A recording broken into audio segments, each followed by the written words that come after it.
What's going on? What's going on?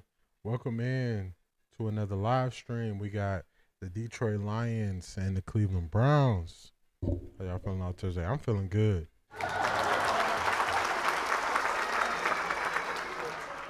Just do this quick check right here. Do this quick check, and then we'll get this thing rocking and rolling. You are now tuned in to Eliminate the Gray with Offtharecorddee, where real sports talk live. I cover the biggest stories in sports, giving you my point of view based on my experience and also my time playing team sports. If you want the real, no hot takes, just straight up point of views, you're in the right place. You're tuned in to Eliminate the Gray with Offtharecorddee.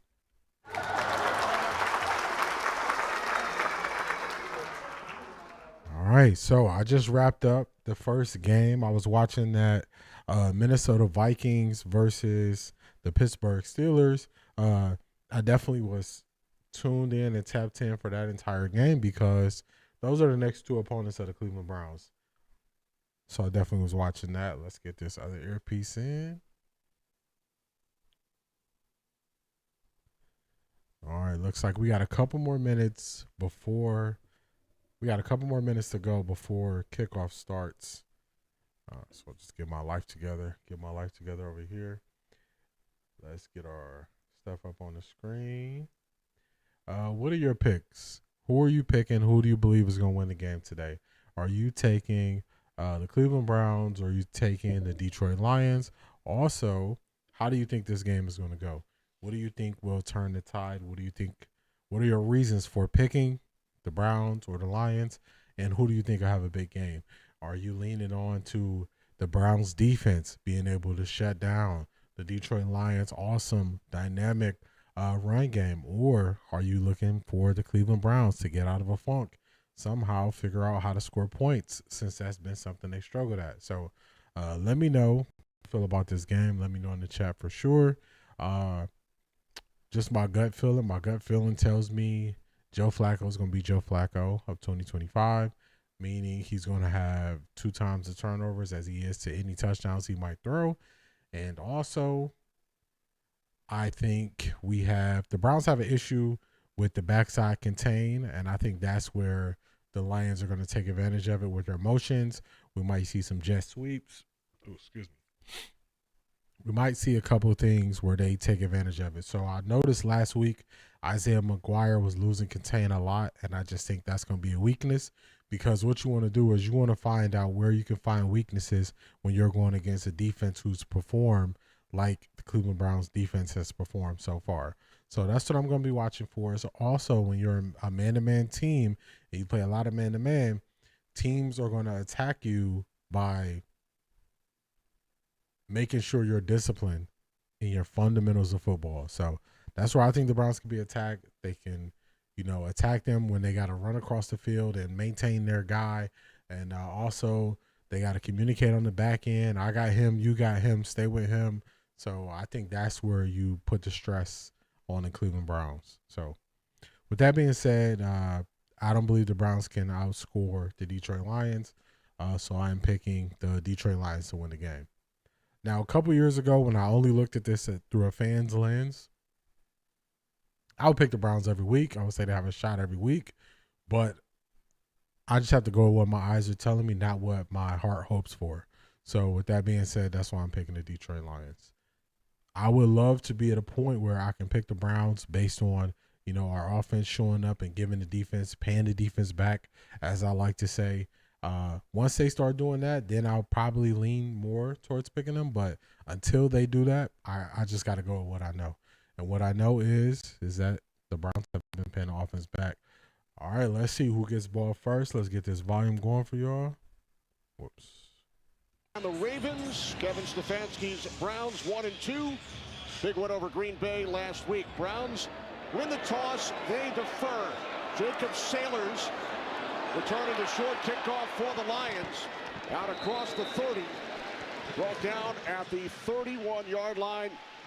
Here comes Jared Goff and the Detroit offense. And he's playing at an elite level. He sees the defense. He knows when to check in and out of plays. Here's a long bomb to Jameson Williams, but he has been the guy that's been able to right the ship, as Dan Campbell has said, for this offense. Anytime that they're in a play that doesn't look like it's in their favor, he's getting the ball, getting the offense to where they need to be, and you see the completion percentage best in the NFL right now. From the 31. Goff throws on first down. The catch is made and taken out to the 44-yard line. Gain of 13. Jameson Williams. You're going to see a lot of Jameson Williams if they start to kind of roll that coverage over to Amon-Ra St. because Amon-Ra is by far the best wide receiver for the Lions. He does such a tremendous job in the passing game and in the running game. You see him on the sideline for this play, but Jared Goff said that this is my best teammate ever he's ever played with. That's saying a lot. High praise for him. Two tight ends on first down. Goff throws it away. That's not intentional grounding. I don't know how that's not intentional grounding, unless he was outside of the tackle. He might have been outside of the tackle box because there was nobody there. But you see, second play of the game, they're testing the Browns' fundamentals by coming back and seeing if they can get them to break contain early in this game. So just something to watch for. He is a tremendous corner, great feet. Love to watch this matchup all game long. Here we go. Two tight ends set, 2nd and 10. Gibbs in the backfield. Goff hands it off. Here's Jahmyr Gibbs up the middle. Out to the 47-yard line. A gain of 3. So it'll be 3rd down and 7 for this Lions offense. 3rd down and 7. This is where you want to live if you're the Cleveland Browns. You want to live in 3rd and long. You want to force Jared Goff to have to stand in the pocket and make a throw. But you have to be disciplined. You got to be disciplined because they're going to push your stressors and see if they can get you to make mistakes. Montgomery has been a great mentor to him in that regard. Montgomery rushed for 151 on Monday night. Career high. It looks like we're in zone. Yes, 3rd down and 7. They must get to the Browns 46. Goff steps up, then he dumps it off. Make the tackle. Gibbs tackled at the Cleveland 49.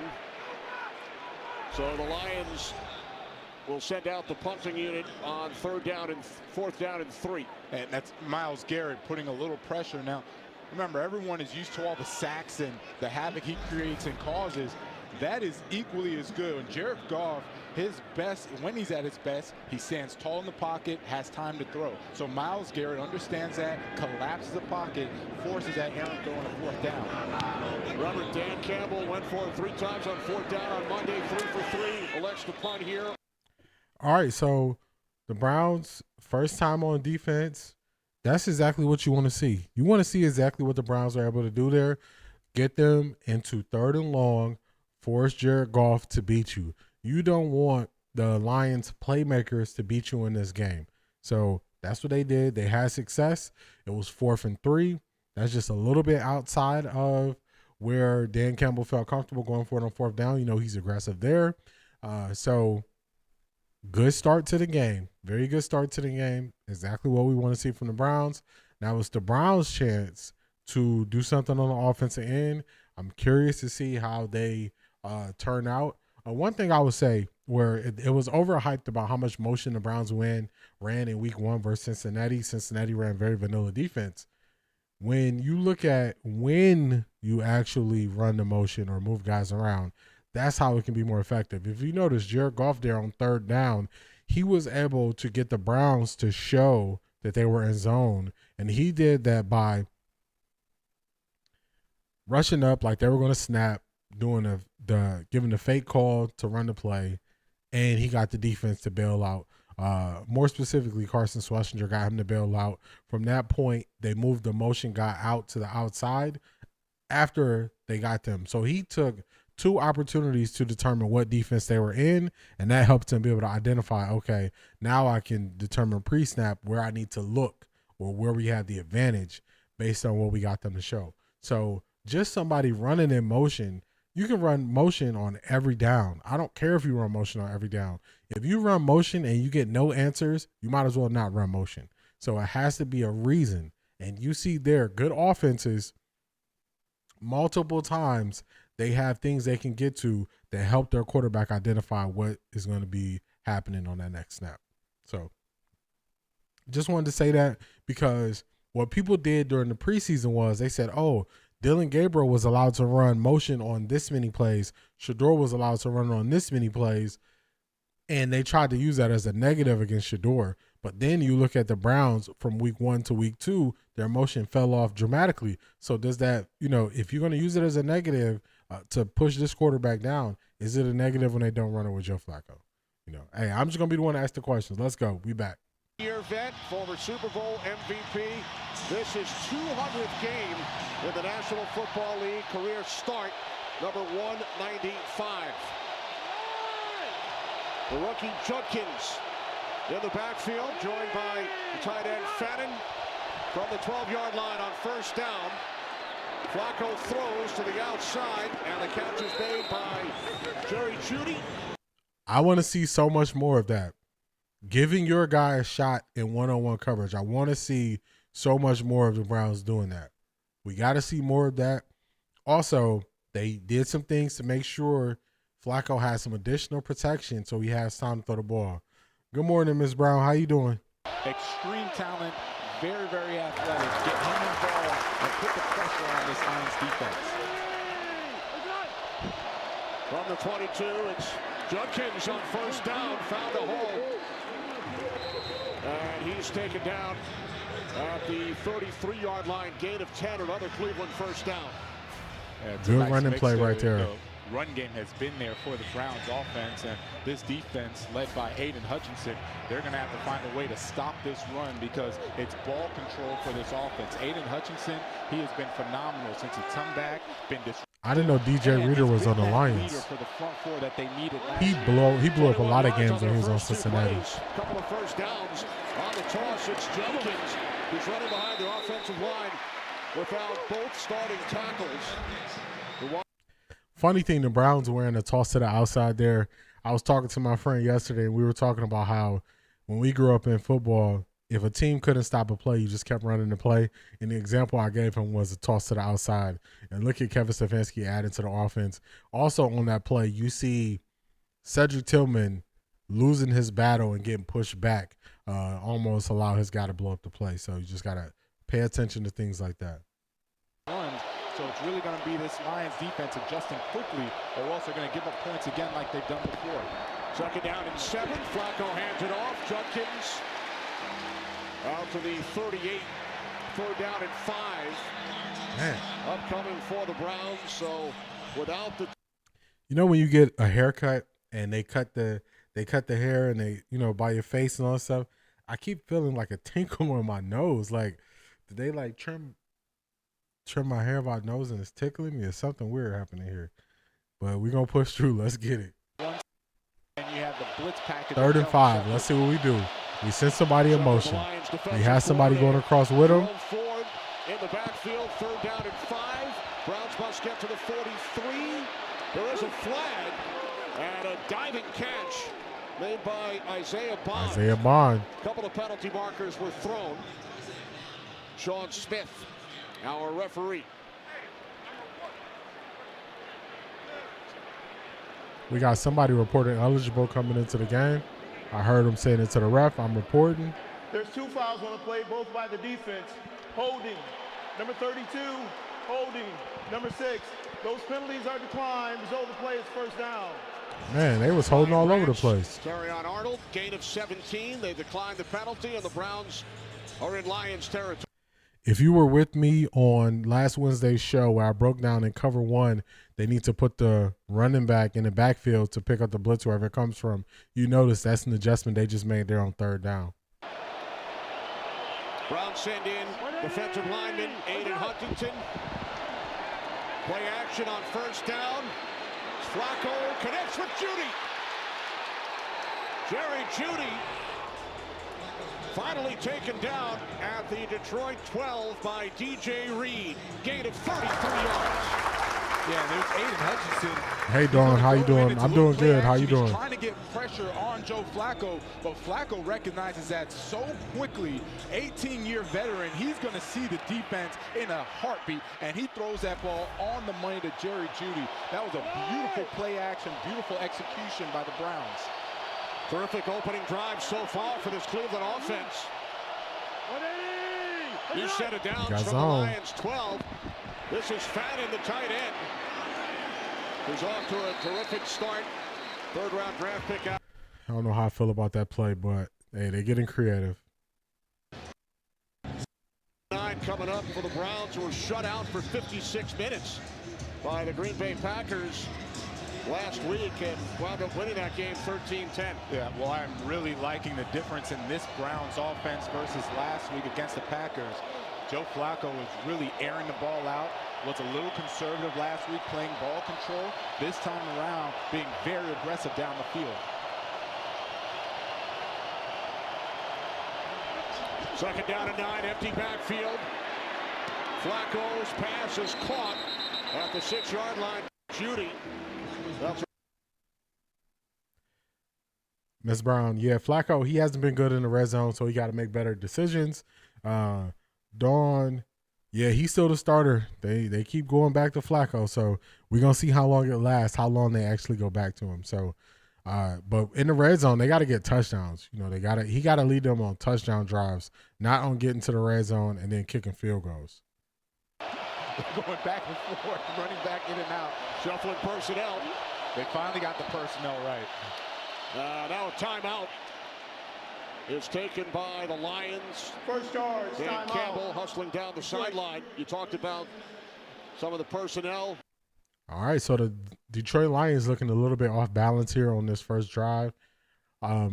Just a name to remember, DJ Reader. He used to be a defensive tackle for the Cincinnati Bengals. He's now on the Detroit Lions. He will blow up our running game. So a lot of our inside runs, he would just blow us up when he was on Cincinnati. So that's something I'm going to be watching for as the game goes along. They're in Detroit. They're playing in Detroit. 3rd down and 5, so the Browns can get a first down without scoring a touchdown. Let's see what they do here. As the Lions defensive coordinator so far, replacing Aaron Glenn. And Joku should be able to get that outside leverage. For the Browns, 3rd down and 5. Flacco underneath. There is a flag as the catch is made by Cedric Tillman. Picks up a first down. He's tackled at the 1. Looks like it's against the defense. Looks like it's going to be on Terrion Arnold for holding. Is he holding Jerry Jeudy? Holding. Defense number 6. That penalty's declined. Result of the play is the first down. You're exactly right. It's Arnold. Browns decline the penalty. Arnold is right there on the inside, and what you're going to see is he just gets really aggressive with Cedric Tillman. Cedric Tillman is a big wide receiver, 6'3", 200 pounds. And what Terrion Arnold's trying to do is just... All right, these first 2 plays better be run plays. There's no point in dropping Joe Flacco back. Yeah, it's going to be limited fans. It's close to get there in Detroit, but the Lions have been good as of late, so it ain't going to be as many Browns fans there for sure, Dawn. 1st and goal. Judkins. He's short. Stop short.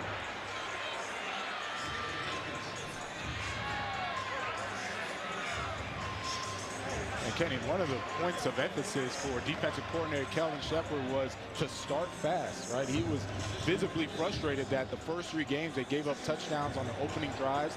Yeah, they rally and play good defense later on, but he was really adamant that he wanted to see the defense start fast today.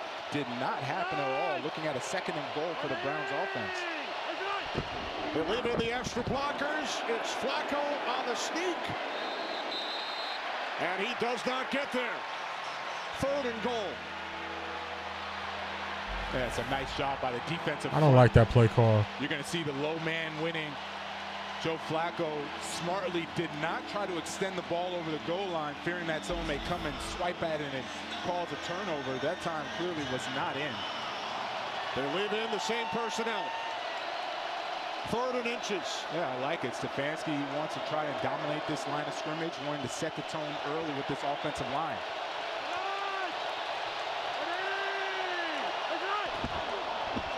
Flacco again. What is this? Officials come racing in. He was stopped on 2nd down and again on 3rd. Same look, same play, same result. What is Flacco this? goes in for the sneak. He's going right behind Ethan Posick and Grant Stewart. You talk about coming in and stuffing that play. That was a nice job. Grant Stewart getting in there, the captain for the Lions on the special team. Obviously, you're on the road. It's first thing in the game, first drive of the game, but you have to try to run the ball. What are they doing? 4th and goal. Judkins is in. Touchdown.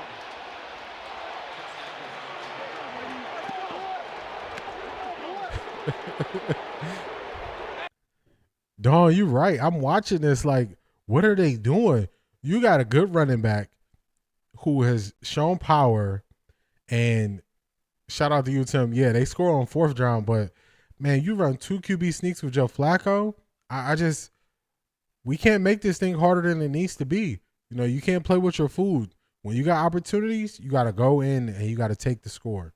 That 2 QB sneak thing, that got to go. Take that out the playbook for this game, because they got good defensive tackles who were shutting that down. If you can't win on the defensive tackles, those QB sneaks are not going to work. So they did, which y'all heard me say on 1st and 2nd down, they should run the ball. I'm like, this easy 2 running play. I don't get it. But hey, I'm gonna take the dub. I'm gonna take the touchdown. I'm gonna take the score. But just come on now, play to your strengths. Play to your strengths. So this started out a little bit different than I expected. The defense gets off the field. The Browns offense on that first drive, they put together a good drive. If you notice some of the changes they made on that first drive, Kevin Stefanski was willing to call plays for Jerry Jeudy in one-on-one situations. If teams are going to play cover 1 to add another guy down in the box and take away the run, you got to be willing to throw it to your top receiver when he's in one-on-one. They did that on this drive. They targeted Jeudy on this drive multiple times. Those are things you need to see. You got to do some things differently. So I like how they started out there. They did some tendency breakers from what they normally do. They're willing to throw it more. So that was a good first drive. I like that first drive. Now it's back on the defense. We're going to see. Miss Brown, you're right. Around the goal line, they don't want to throw the ball, and I'm okay with that. I don't mind if you don't want to throw the ball, but I don't want the quarterback sneak to just be the primary play that we go to. I don't want that. I'm cool. Run the ball. Run the ball down there. Quinshon Judkins has been the most consistent offensive player since he's been playing. Give him chances. He should always, if we get to 1 yard line, even if we get to the 2 yard line, he should get at least 2 opportunities to get in the touchdown. He should get the first one and the third one. They was first in the 4th one, but he should be getting opportunities. That's your star player, especially in short yardage situation. So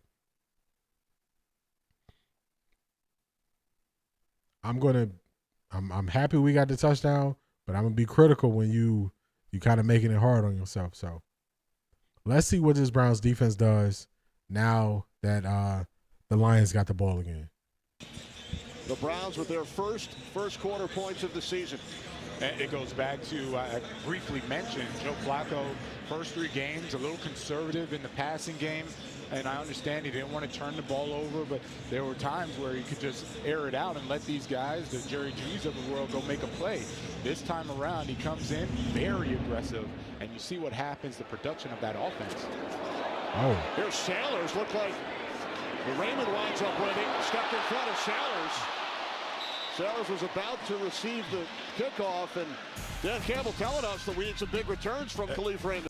Looked like he took the ball from his guy. Like, nah, I'm faster than you. Let me get this. So we're going to see this Cleveland Browns offense. Let's see if they can continue to put the clamps on this Detroit Lions offense. The key is you got to make Jared Goff beat you. Don't let their weapons beat you. Make Jared Goff beat you. Can you eliminate? They try to stop one guy, then the other one scores. So it's going to be a tough matchup for Jim Schwartz calling plays today. Former Lions head coach. Now the Browns defensive coordinator. Goff rolling right. He was under pressure from Garrett once again. Good play. Good play by Miles. Good play by Delta. They're going to have to do a better job on Myles Garrett than this. I mean, Myles Garrett, he's sitting right there, and you're going to have two guys trying to chip at him. Jahmyr Gibbs is no match for Myles Garrett. Jahmyr Gibbs is great running the football and bouncing outside. He is not going to be blocking Myles Garrett all day long. The pressure they set him up for failure right there. The speed of Myles Garrett in this defense really showing up right now. Garrett, the 6-time Pro Bowler, 2023 Defensive Player of the Year. 2nd and 10. Goff complete to the tight end, LaPorta. Ms. Brown, I agree with you. They want to limit how many times Joe Flacco throws the ball. They definitely want to do that. He now is taking over that helm. He has a great talent around him, and he knows how to use them. They're obsessive about getting the matchups. The run game was awesome last week. Had a little bulletin board material, right? Talking about that run game. 3rd and 5. What you going to do here on 3rd and 5? Now Browns living up to their measure of being the #1 defense. Browns have been tremendous against some. Miles making a play. Goff finds a wide open Amon-Ra St. Brown. In Cleveland Browns territory. Steps out of bounds at the 35 or 25 yards. What's good, Beast? What's good? Myles Garrett going against Penei Sewell. Gets up and around, and Jared Goff quickly recognizing Myles Garrett getting there now. That is going to be the challenge. With Myles Garrett, they're getting the pressure, but the back 7, they have to hold up. That time, Miles Harden biting up a little bit. Beast, I don't know if we're going to be wrong 2 weeks in a row. Last week, we didn't think the Browns were going to do it. This week, the Browns go up and score. We're going to see what they do. In motion from the Browns 35. Well, you talked about Gibbs, and there he is. Found a hole. There are 2 flags on the play. Late flags come down. Yeah, this one's coming back. I don't have no problem with Shedeur saying that. Also, Beast, I'm gonna talk about that on tomorrow's show. I'm gonna go in depth on it, but I have no problem with Shedeur saying that. I don't want players who don't believe they're better. I don't want players who don't have the confidence to believe it and say that they are better than guys who are in front of them. I don't want players who, are willing to concede that they couldn't be doing better given the opportunity. So that's what I want my guys to say. I want all my quarterbacks to say that. A quarterback with no confidence is just a quarterback waiting to be a failure. So confidence has to be there. So I really appreciate Shedeur saying that and him being himself. 1st and 10 from the Browns 13. Goff under pressure. Another flag. Isaiah McGuire making a play for the sack. As Goff was taken down. We'll check in again with Sean Smith. What's the flag? McGuire getting to Jared Goff. Defense number 21. 5-yard penalty. Automatic first down. That's Denzel Ward. So back-to-back defensive penalties. Hurting the. Don, I agree. How you expect a whole bunch of people to believe in you, you don't believe in yourself? It's just crazy. It's crazy how they twist and turn things. The defensive secondary, now Denzel Ward just got called for it. So understand how the game's going to be played. There's Jim Schwartz, defensive coordinator. I'm sure he's going to tell his back 7, hey, we got to be a little sound, not so grabby. Garrett has returned. 1st and goal, 8-yard line. This is Gibbs inside the 5 to the end zone. Touchdown! QB play is down in the NFL. One of the clips I'm going to play tomorrow's episode, Beast, is going to be from Speak Easy with Shady McCoy and Mayo Acho. They actually give the stats on how this is some of the lowest amount of yards per game through the first 4 weeks of the season. it's been since I think 2005 and since 2000. So offensive play is down all around because teams they're not gaining a yard. So I would be hesitant to call it trash, but it's definitely down. Atlanta versus Commanders. How's that game going, Dawn? The other game I have on is I got the Carolina Panthers and New England Patriots. Carolina Panthers are winning 6-0.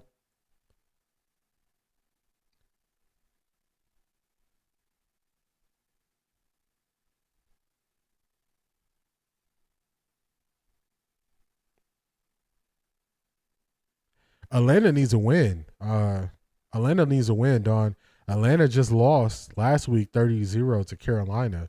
So Atlanta definitely needs a win. Atlanta also did something that seems sudden. They fired their wide receivers coach, which sounds like a scapegoat situation to fire your wide receivers coach this early. So Atlanta, they gotta get some stuff straight. They got to get some stuff straight.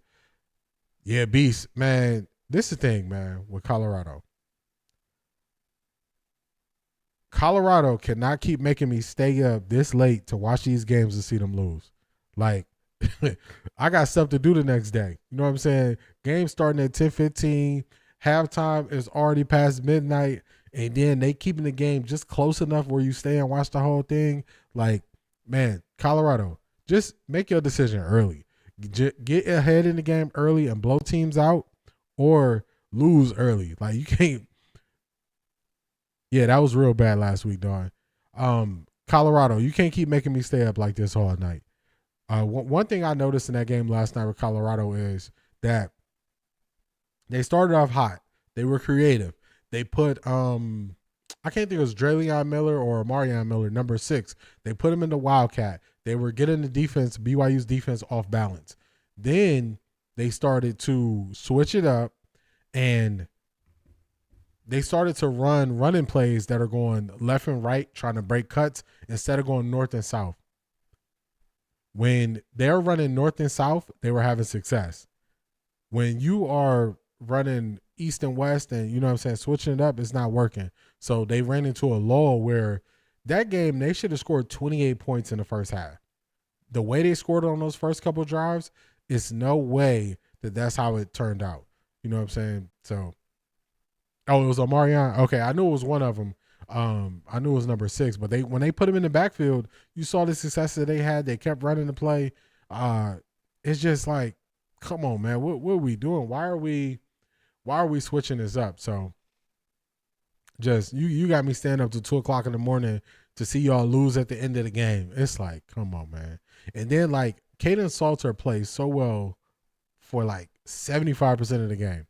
Then he just has a play where he's running backwards. Then he throws a low interception, and you're just like, man. Oh, Giants up 7 over the Chargers. Okay, Giants up 7-0. That was Draylion. Yeah, I know it was one of them. I know it was number 6. Who they were using in that way, and he was having success.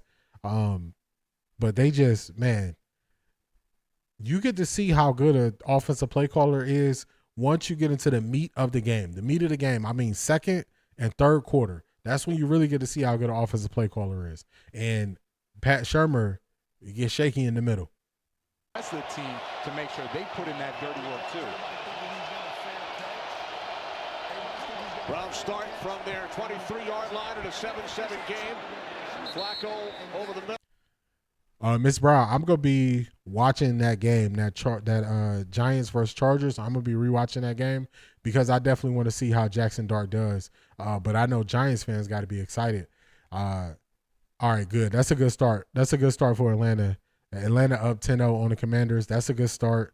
Atlanta needs to do something good. They need some good things to happen to turn that around. So, Kenneth Salter ran backwards 3 times that game, losing yards. He got us out of field goal range. We would have been up 17-3. Yeah, I just don't know what it was, man. I don't know what it was.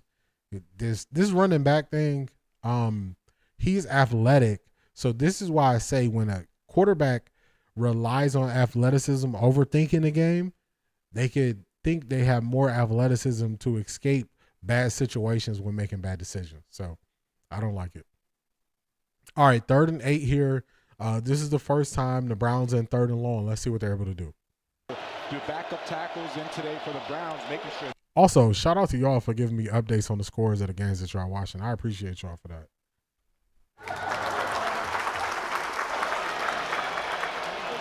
Play clock winding down. 3rd down and 8. Flacco under pressure, and it is picked off along the near sideline by Kirby Joseph. Ain't no way. Ain't no way Joe Flacco just did that. Ain't no way. This can't be real. Joe Flacco just threw the ball up. He just threw it up there, interception. Nobody's in the area. They catch the ball for an interception. Man, he got 7 steps in, so it's clearly going to be a turnover. What are we doing with this Joe Flacco thing? What are we doing? And yeah, I'm Mr. Brown, I'm going to definitely break down that game. I'm probably going to talk about that game on Tuesday, but I want to see how Jackson Dart does. Quick turnover on downs after they gave up a quick score. The start of the 2022 season, his rookie year. That's number 19. So now Goff and the Lions offense. And the catch is made by Amon-Ra St. Brown. Shake it up moments ago. Right back out there. Gain of 13. Yeah, let's take a look at Jerry Jeudy. He's going low. They're running crossing routes. So that's not it. And then Cedric Tillman, he stops on the route as well. I am not sure what happened there because nobody was running anywhere remote. Dawn, Joe Flacco just threw the ball in the air. Like, just some bad football. It's going to be on every highlight reel because it was so bad. It was no receiver there. He was kind of under pressure on 3rd down, and he just threw it up. Like, they just replayed it, and they're like, it's nobody there. I don't know what he was doing. This is what happens when the guy is losing his confidence. He feels the hot seat. The pressure is on. He just throwing these interceptions. Like, what is going on? How long are they going to keep telling us Joe Flacco gives us the best chance to win, and this is what we get for it? One good drive, break down quick.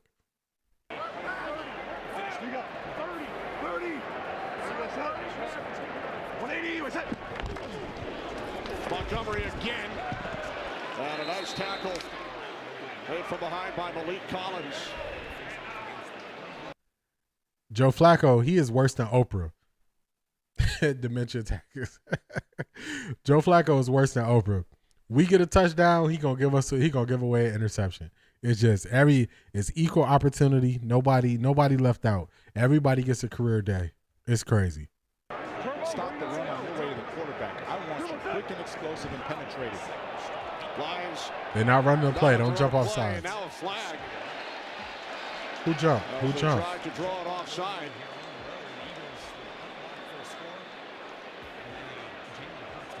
I don't know if I saw a defensive lineman cross the line of scrimmage. So if an offensive lineman moved, that would be a false start.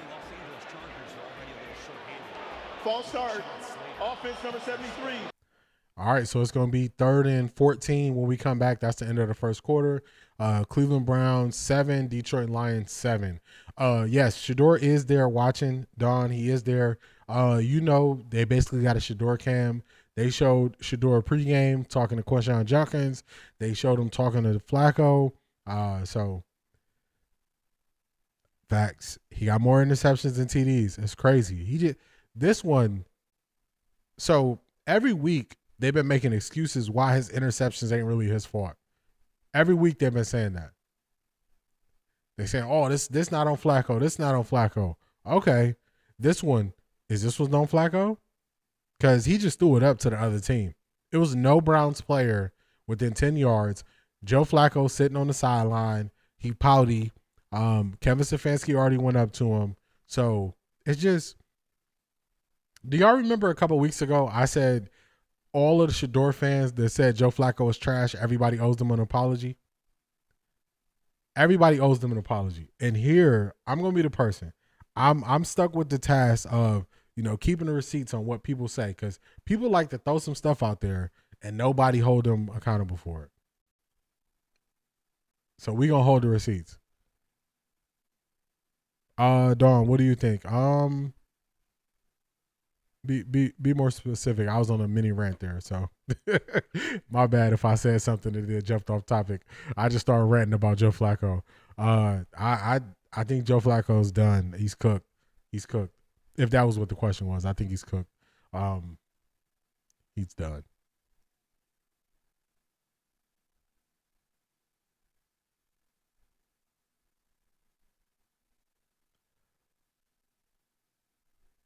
Shedeur there watching. Flacco is trash. Dementia attackers. Shedeur is there. Dawn, I'm trying to catch up. Help me out. Okay. All right. You see, I'm over here. I'm trying to. I went back and read comments like 7 comments ago. I was lost a little bit. I was definitely lost. But this week, I don't. This is my thing with these people who keep defending Joe Flacco. When he played trash last week and they said he gave him the best chance to win, I said, okay, keep that same energy. If he goes out and his stats are exactly the same but they lose, I don't want to hear you complaining about it, because you can't accept something in the win that you wouldn't accept in the loss. So I just keep it straight across the board. He played trash last week. He's playing trash already. So he had that one good drive. Oh, no.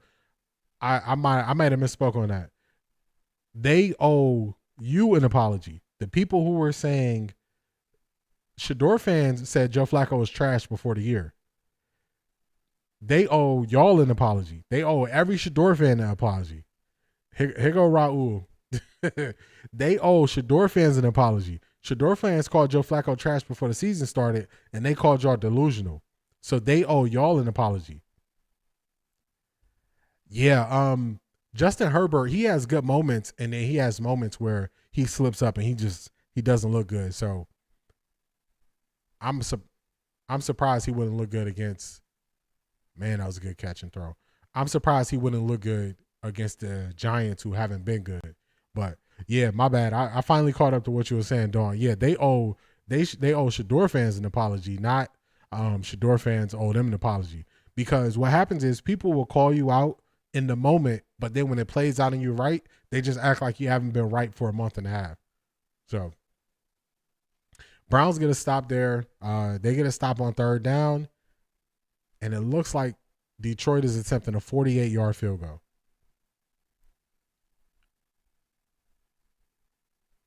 And it is good. So Detroit is going to go up 10-7 on the Cleveland Browns at this point. Let's take a look.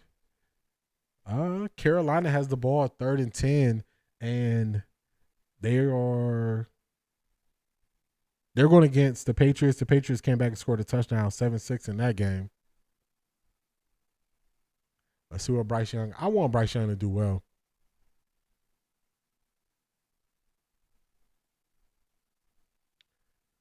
Man, he had Tate going across the middle. He kind of threw it behind him. Yeah, I want Bryce Young to do good, but I just don't know what the circumstances are. I don't know if they kind of just threw off his confidence too much with what they did to him last year, if he's going to be able to bounce back from that.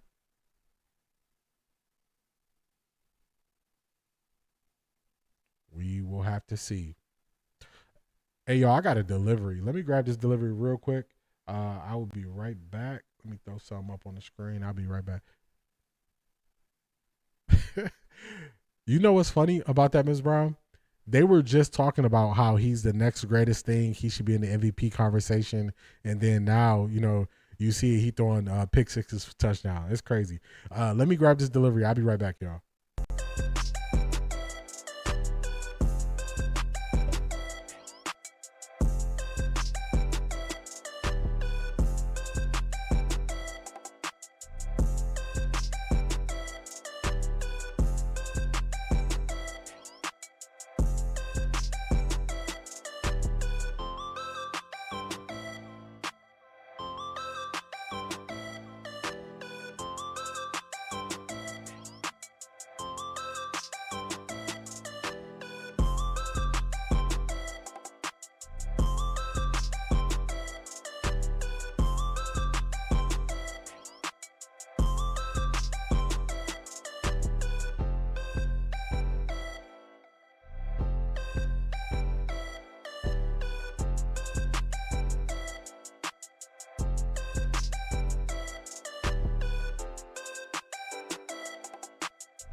at this.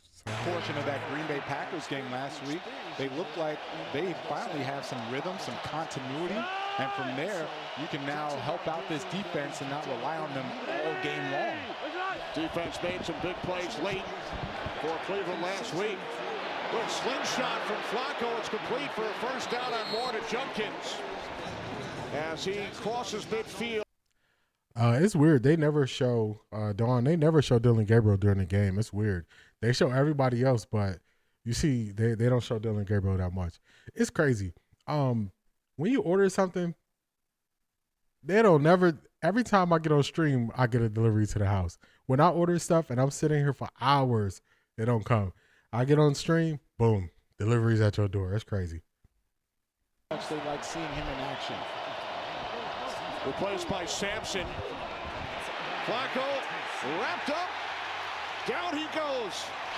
And Aiden Hutchinson gets up and celebrates.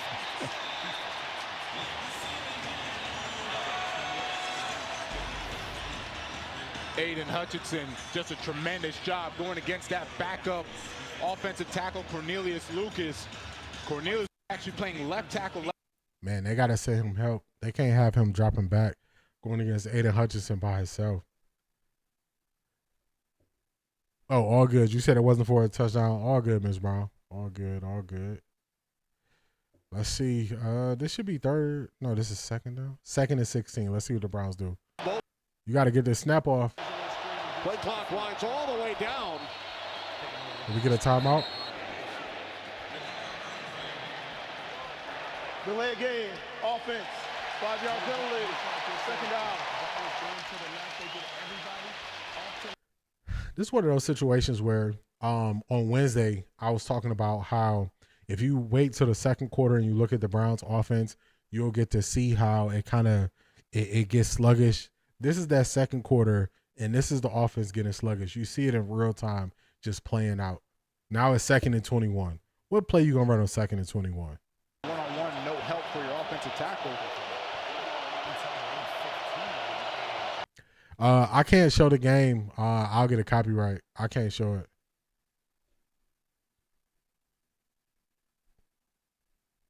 Still, that means, Ms. Brown, does that mean Giants are up 10-0 against the Chargers? He recognizes as soon as no one's blocking him, stop, right? Stop in your tracks because they're trying to set up a screen. They're trying to do something. It's never that easy for a defensive end to just go unblocked to the quarterback.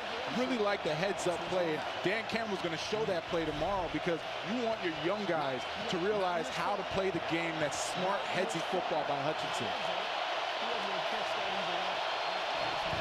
3rd down and 21. Flacco sets.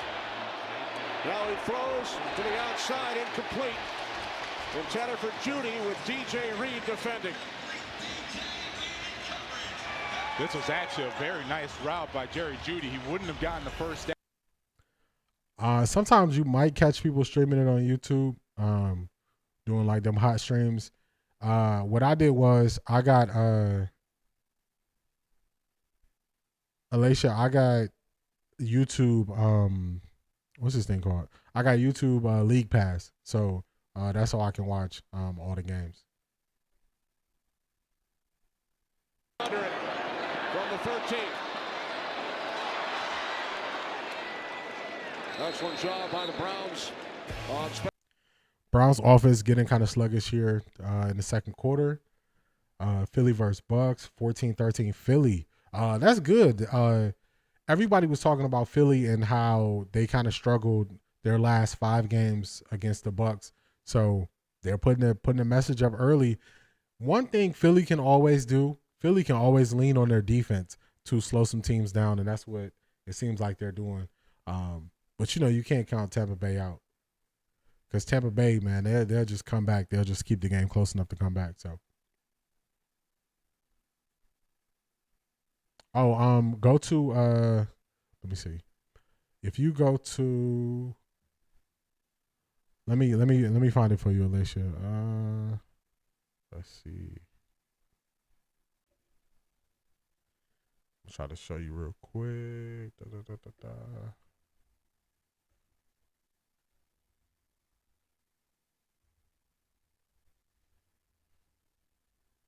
Got to be able to spell, right?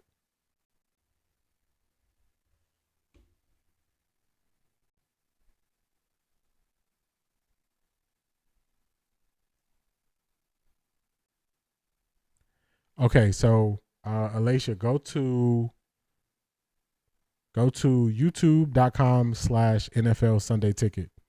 And then they got like payment plans. You can get it with YouTube TV, without YouTube TV. And then I just got the one without YouTube TV. But this is what it'll look like, what I'm showing here on the screen.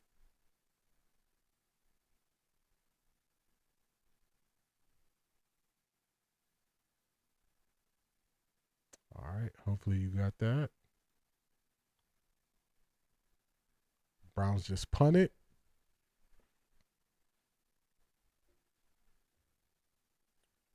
Are we back? Are we back? We not back yet.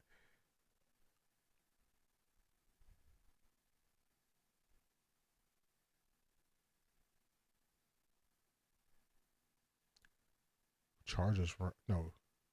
49ers, Rams. That's going to be a good game on Friday night. See Papa John's, better ingredients, better pizza. Papa John's. And take a look at Aiden Hutchinson after the play. He's going, and then kind of just gets up a little gingerly, and you see him stay down for a little bit. He was able to jog it off. And Kenny, we definitely want to keep an eye on that. There were no trainers around him. He was sitting on the sideline, but clearly he was in some pain. Lions offense from their own 15. Hand off to Gibbs. Gibbs still going. Gibbs finally taken down. All right, we gotta figure something out with this run game. They doing pretty decent so far. Jamar Gibbs got 4 carries, 43 yards. We got to do something to stop this run. You can see some of the defenders thinking that it was going to be a wide receiver screen. Instead, it's right up the gut with Jahmyr Gibbs. And I have been just so impressed with Jahmyr Gibbs and his maturation over his years, right? He's only a third-year player, but the way that he's able to run between the tackles before, his rookie year was always balanced. Now they trust him to be right there, running between the tackles, making those big gains. Offsides. Movement prior to the snap. False start. Offense number 89, 5-yard penalty. First down. That's on the tight end, Brock Wright. John Morton, offensive coordinator. Earlier this week, our front right now, we're moving guys. I don't think they've seen a run game like ours yet. That's a lot of confidence. You don't usually hear coaches say that, right, and put that bulletin board material out there for the week, but that's how much confidence he has in his offensive line. Jared Goff getting him in the right position, and of course, Jahmyr Gibbs, David Montgomery ripping off runs like they just did. Offsides again. They keep jumping off sides. They nervous. False start. Offense number 68, 5-yard penalty. First down. The Pro Bowl left tackle, Taylor Decker. So back-to-back false starts. You talk about the Morton quote, the Browns defense the last 2 weeks. They held Derrick Henry 23 yards on the ground. Josh Jacobs to 30. First and 20. Defense is for real, and I don't think there was any disrespect in what John Morton said to the Browns defense. It was really more about making sure that everyone recognized how well his offensive line has been rushing. First and 20, St. Brown. Following the 2 penalties, down to their 36. Gain of 7. Ronnie Hickman brought him down. There's Amon-Ra. Just look at the blocking, the dirty work that we've mentioned earlier. He was the one doing it for Jahmyr Gibbs' touchdown. Now they're returning the favor. You have the Porter out there, Khalif Raymond out there blocking for him. I'd say the best thing is that Amon-Ra is out there. Right before we saw him kind of gimp over to the sideline after the touchdown. Looks like he's okay.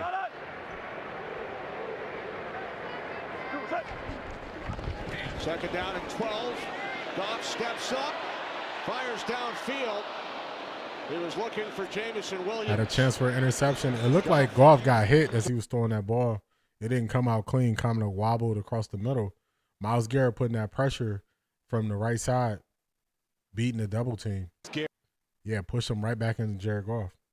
Aaron throw. He had Jameson Williams. He wanted to get there, and you see it. He's like, man, just a little more time, and I would have had that connection. 3rd and 12. Let's see what the Browns can do here. There's Collins matched up with the All-Pro Sewell. 3rd down and 12. Goff again under pressure. He dumps it off. They run a screen. Browns shut it down. He is taken down at the 39-yard line. Goff visibly frustrated. That Jameson Williams long shot, you don't really call too many of these design shot plays. That one he really wanted. They had the opportunity, but this Browns defense only allowing 204 yards a game through the first 3 weeks. I mean, that is, I don't care what teams they played against. When you're able to do that defensively, that means you're playing some really good football. And they played 2 pretty good ones the last couple of weeks, so the Ravens and the Packers. Caught it. Fair catch. Back at the 8. So the Lions. All right, so far so good. Browns defense holding up pretty well.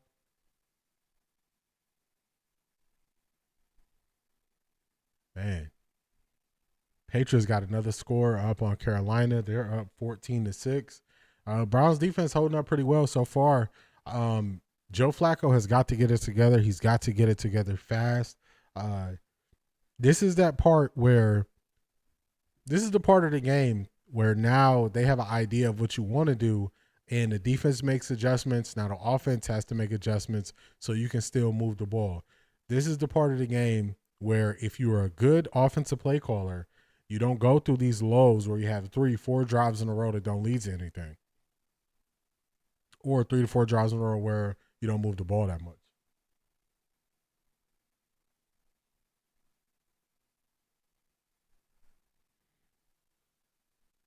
Let's see. Let me check out some scores. Let's check out some scores here.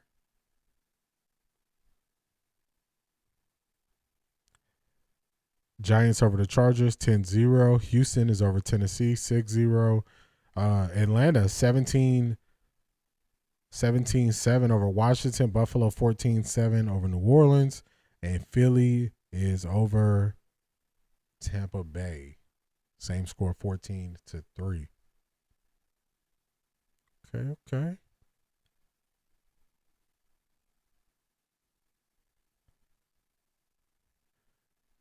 Not bad. Most of these games going exactly how I think people would expect it. The only one I think people will be surprised by is going to be this Chargers and the Giants. You're not expecting a rookie quarterback in his first start to be able to get his team up and have his team winning. So that's probably the only shock. The rest of them, nobody would be shocked, I don't think.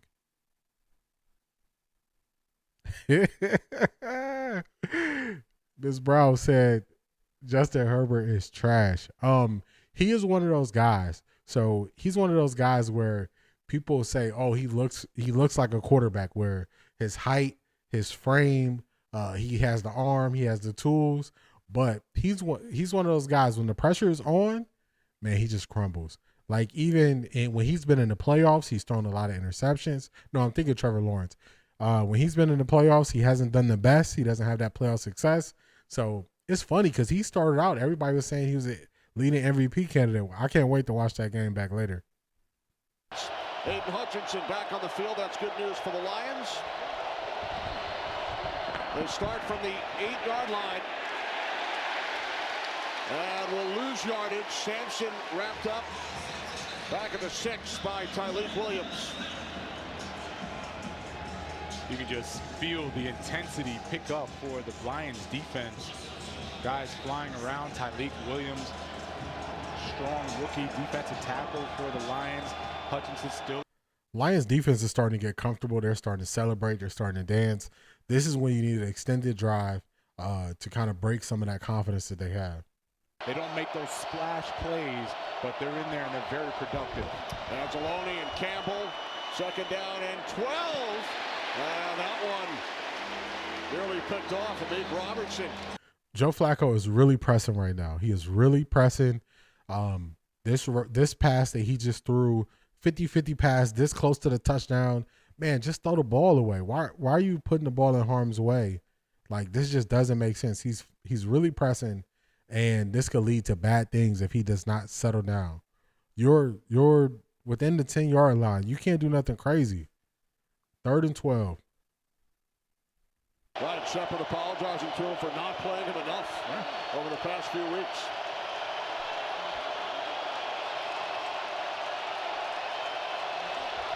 Third down at 12. Flacco from the end zone. He throws. It's Fadden, and there's one of the linebackers you were talking about. He was dragging Campbell with him. Philly scored that quick? Stopped just short. Dang, I just checked that score. Very close. Nice. All right, 21-3 Philly, second quarter. You get to that point, I think it's basically a wrap unless you start making mistakes. Browns aren't able to get the first down there, 4th and 1. Fenton he tried to reach and dive for it. They got a punt. So this Detroit Lions defense starting to settle in. Browns offense starting to look sluggish, not able to move the ball. Now they're punting.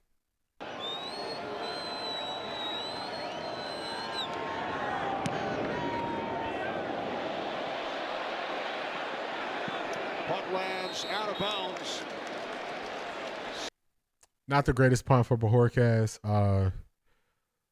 Just you don't get a bunch of chances to take advantage of a team not playing its best, and in this situation with Detroit not being up and playing their best, you got to take advantage of it early, because once Detroit offense get rolling, man, things turn around quick. It turns around really quick. So you definitely got to do better. You got to do better.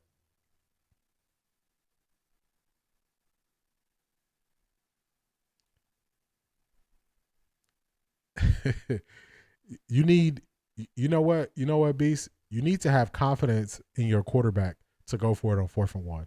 That reminds me of Chargers got 3 on the board. They're still trying to stay in the game and keep it close.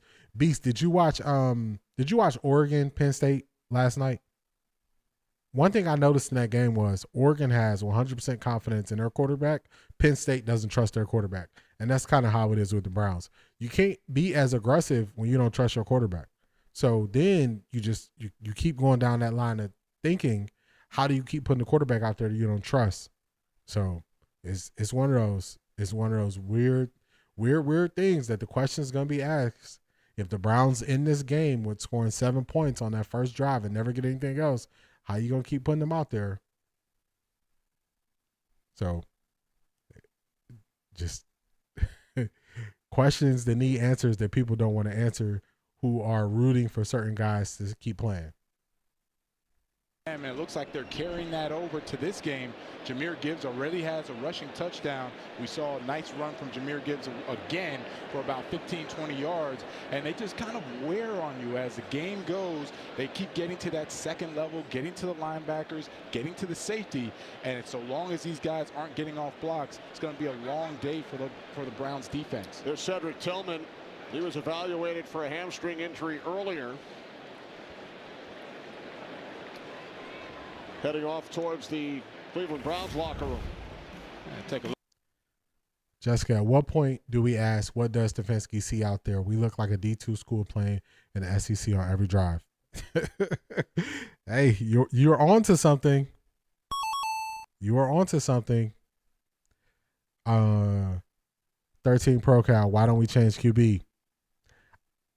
Because I guess they got to show that they're still right on the decision making that they made. That's probably why they're forcing Joe Flacco to stay out there. Beast, at this point, Colorado needs to play Juju because we're not making a Big 12 championship. We might make a bowl game. I agree with you right there. Charger finally got a sack. Yeah, you got to just admit, hey, Joe Flacco ain't it at some point. Man, Browns get great penetration there. They shut that running play down. Slam Jahmyr Gibbs to the ground, making his helmet fall off. They're showing highlights. Jalen Hurts throws a shovel pass there to Dallas Goedert for his second touchdown of the day. I showed you guys his last one. When I see highlights of these other offenses and I see them doing shovel passes for touchdowns and I see all this stuff, man, I just get so frustrated as a Browns fan where it's like, where is the creativity? You know, Kevin Stefanski, I started saying this last week. It's a systematic thing with Kevin Stefanski. Certain defenses he can't call a play to beat. And now it's just everybody is seeing it. It's just glaring. Nobody can hide behind and say they want to blame the offensive line. Well, this is the offensive line that we're going to have. They want to blame all these guys not catching balls. Okay. Now, when it's on Kevin Stefanski, did this offense look good? It don't look good. So at some point, people have to look at the person who designed the offense and is calling the plays. You can't wait until the second half of every game to be able to finally identify what guys are doing. You got to identify in real time. I was watching the Pittsburgh Steelers and who they play, the Minnesota Vikings. They were in Jared Goff lining up, throwing it deep. Oh, Jameis Williams drops a deep bomb that, man, that would have changed the game right there. Just dropped it. Big throw by Jared Goff there, and Jameis Williams just drops it. And he had the coverage beat too, and Jared Goff threw it to the outside, and he just bobbled and dropped it. Crazy. What was I saying? I think I was talking about Kevin Stefanski there with the offense. At some point, you have to be able to identify what they're doing. Okay, now I know where I was at. Aaron Rodgers, they had called a running play, but Minnesota was lined up to stop a running play. Aaron Rodgers, oh my goodness. DeAndre Carter just botched the punt, return, snap, or a catch. It looked like he was able to cover it up. Man, the Browns, just go bad. Just go bad fast. We got a Browns player down on the ground. Looks like they're trying to help him up so he can get off the field. Aaron Rodgers switched out of a known run play. He switched it to a pass play for DK Metcalf. Sometimes you need to be able to do that in real time. The Browns offense does not offer the flexibility or the creativity for the quarterback to do that. And that's why once the defense knows what you're doing, you're stopped. And that's why we keep getting stopped drive after drive after drive. Also, Cedric Tillman is out at receiver. They have Jamari Thrash in now at receiver. Thought it was a run, they were passing. When they thought it was a pass, they were running. Start from the 19, it's Judkins. Browns drove 88 yards on that opening drive. Only 21 yards combined over their last 3 drives, a turnover and 2 punts. Yeah, and I'm going back to where I said having this Lions off beat, because right now it's a little predictable. The first play, it's going to be a run. You don't get a lot of yards. The second play, it's going to be play action or pass. And right now, Kelvin Shepard, the Lions defense, they're teeing off on that, right? So you got to get back to kind of being a little off script with the Browns. Try to do something a little different so that you can get a lighter box, run the football, gain some yards, and then let Flacco take shots again. Second down and 7, play clock at 2. Here's Judkins, cuts to the outside, and has a Browns first down. Beast, the Detroit Lions are allowing the Browns to stay too close in this game. They're able to stay way too close in this game. It should not be this close of a game. But when you have mistakes and, you're dropping passes and, SE, Browns offense is completely redundant garbage. Yeah, even the commentators are calling out how they can easily identify what the Browns are doing. New set of downs for Cleveland. Flacco to the outside, and it's DJ Reed down the sideline, forced out of bounds. Joe Flacco threw another interception. Another interception. Second interception thrown by Flacco in this first half. Ms. Brown, you're right. When you can identify what is coming as a defense from the offense, you can jump on stuff. He knew the route. He dove over. They're not going to get the return, but they're going to get the interception. But he dove over Jerry Jeudy for this interception. This is his second interceptions. Judkins is the only one making the difference. Look at that. Another. That's what I'm saying. Like, Jalen Hurts, shuffle pass for another touchdown. Like, just crazy. They know what's coming. So when they know what's coming, this is what they do. And the offense look bad. There you go, Beast. We've been saying this for weeks. Just put Gabriel in. Dawn's not surprised. Jessica, everybody's seeing it. Without Shedeur, Browns, no victory. The problem is they got Shedeur as the emergency backup, so 2 guys got to get injured just for Shedeur to be able to get in the game, technically. Get Joe Flacco out of there and get one of the rookies. I agree. This has to stop. I don't care which rookie he's just in, just make the change. K. Johnson, I agree. The Browns had what did they keep telling us? Oh, the Browns have a plan. The Browns have a plan. The Browns have a plan. They kept saying they have a plan.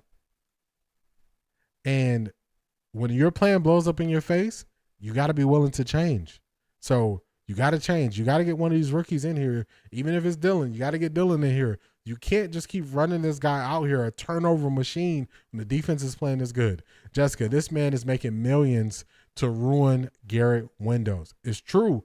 So now when you really start looking at it, Myles Garrett's prime is being wasted. The offensive line, when they were good 3 years ago, they wasted their prime. You look at Denzel Ward, they're wasting these guys' prime because they won't make a change. They won't make a change. Now, a couple weeks ago, I said, they got to get him out of here. Dawn, you might be right. They might be planning to lose. We got a Super Bowl caliber defense. We need one of them rookies to take charge. Joe Flacco is not it. I agree. Joe Flacco's not it. Joe Flacco is in his head and his confidence is rattled. If that's the case, you might as well play a rookie. The first interception he threw was so bad. He just threw it up. So call stands, it's an interception. I feel bad for our defense. Yeah. How long are as you as a defense gonna keep going out here just doing all that you can and you can't get nothing on offense? The offense can't pay you back. It's crazy. Great interception there. No other owner would keep Kevin Stefanski as a coach. Kevin Stefanski in 6 years is under 500. He's had 2 really bad losing seasons, like where 3 games, and you can't keep running this guy out here. Beast, remember last week or 2 weeks ago you asked me what did I say when I meant Kevin Stefanski is going to be on the hot seat, and I said the fans are going to turn on him real quick. You see how quick the fans is turning on him because of his decision to keep putting Joe Flacco out there? They need our defense got to be sorry without quarterback keep turning over the ball. It's crazy. Kevin is a clown too. Yeah, it's that it gets stale, and you lose confidence in these guys real quick. Now they got the ball at the 5-yard line. On first down, it's Montgomery pushing the pile, and is finally tackled at the clear. Our defense is going to be real sorry this year if we keep going on losing because of Joe Flacco. I agree. Our defense started out better last year, but they just fell off because I'm putting it all on the line and y'all can't score no points. Now they get the ball at the 5-yard line. Like, if nothing else, they got 3, and most likely they're going to get another touchdown. It's going to be a 17-7 game. You cannot keep doing this to the defense. 49, 7, 180, what's that? Second and goal, Montgomery. He's swallowed up. Even the defense is having a great stand right here, but Detroit is going to go for it on 4th down. They're going to go for it on 4th down because the Browns offense can't move the ball. So 3rd and goal from the 2, they're going to go for it these next 2 plays. It's just a crazy thing. Bad situation to put your team in. Kevin Stefanski is going to have to answer questions. How can you keep telling me that Joe Flacco gives us the best chance to win? To Slaw. Alert, go. Yeah, but he's lined up against Denzel Ward. I don't like that matchup. Yes. 180, what's that? Oh, they got him wide open. To Montgomery, St. Brown, touchdown. Man. Jessica, I agree with you. Hot take. Whatever Myles was promised to re-sign is not being met. I agree. Our defense is crazy. But when you give somebody 4 chances from the 2-yard line, the play that they just ran was so crazy. It was so crazy.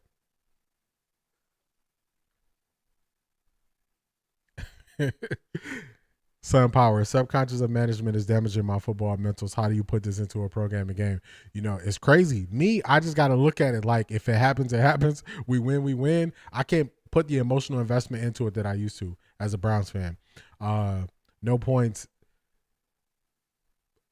gems with the offense. I know our defense is feeling some type of way. Of course they are. Because if the defense make one little mistake, the game is over. They just schemed up a great play, a pick play to get Amon-Ra St. Brown wide open for his touchdown. And it's like you watch these teams get so creative, and when you watch these teams get so creative, it's like, how can our offense be so bad? And offense is supposed to be our head coach and offensive play callers calling card. We never look as creative as these other teams. We never do. Jared Goff is not that much more athletic than Joe Flacco, but they put so many fast guys around him. They're so aggressive that teams don't get to tee off on Jared Goff like they can do Joe Flacco. Stefanski going to say they're going to go to and with another did he do this? Oh, my goodness. 13 Pro Cal. Jalen Hurts got another touchdown? Yeah, this game is practically over at this point because the Browns can't get to the Browns can't get to 20 points. Yeah, facts. You put it on the defense. You put the defense in a bad spot with throwing interceptions. I can care less of Browns. I'm only interested in Shedeur. Dawn, it's a lot of people that feel like you, and I can't even knock you for feeling that way. And you just waiting for Shedeur to get his shot. Stefanski gonna say they got to do better, and they will. Miss Brown, you already know that's what Stefanski. He says the same thing every week. You know, we gonna look at the tape. We gonna do better. That's what he says. We gonna look at the tape. We gonna get better for this football team. We go out there. We gonna try to win. Same thing every week. Butter play, right? What can we do that we know we can gain 5 yards? Then you start to speed up the tempo. You speed the tempo up, make the defense remain simple so that you can let Flacco read them and make the completions. From the 33-yard line, it's Judkins. By the way, Kirby Joseph not on the field. Remember, he was injured during the DJ Reed interception return. He's been replaced by the 13 Pro Cal. That is a great comparison. Remember, they used to just call Jason Garrett Coach Clap. Remember they used to call him Coach Clap? They used to call him Coach Clap. Like, man, he don't make a difference. I appreciate that, Don. I appreciate that. Yeah, it's once you get to 17 points, 20 points, you know it's a wrap. Fire the coach. See, I sounded crazy going into the year when I was saying, hey, Kevin Stefanski is not it. Before we played the game, I was saying he's not it. And people that might be holding up the middle. This play is going to come back. I was saying Kevin Stefanski not it early, and people were just saying, oh, but our defense this, and I'm like, nah, the defense is going to wear it down if you can't do anything. This is going to be holding. Yeah, that's going to take away that good play by Harold Fannin Jr. there. So I'm willing to be the one that says things early when I see it early. You'll keep going on, make excuses for Joe Flacco, going to keep him up there for another 5 or 6 weeks, and we're going to have a losing season. I agree. My bot got you, but Mommy, I see your Mommy Sweet Wine. I got your message. Yeah, you can't keep making the excuses for Joe Flacco every week. Roscoe, bring in number 12. I agree. You can't keep making these excuses every single week. It's another excuse why things don't work. I don't know. The Bills got it done. Hey, see, and that's the thing. What quarter are we in? It's the second quarter. It's at the 2-minute warning. Keep it real. We had no confidence on offense, and we keep putting our defense in a bad spot every time. Every game you can point to a spot where the Browns offense is turning the ball over and the defense is just, you got to pray for a miracle. Play action, tempo, clock management. These are the offensive staples of Kubiak Tree.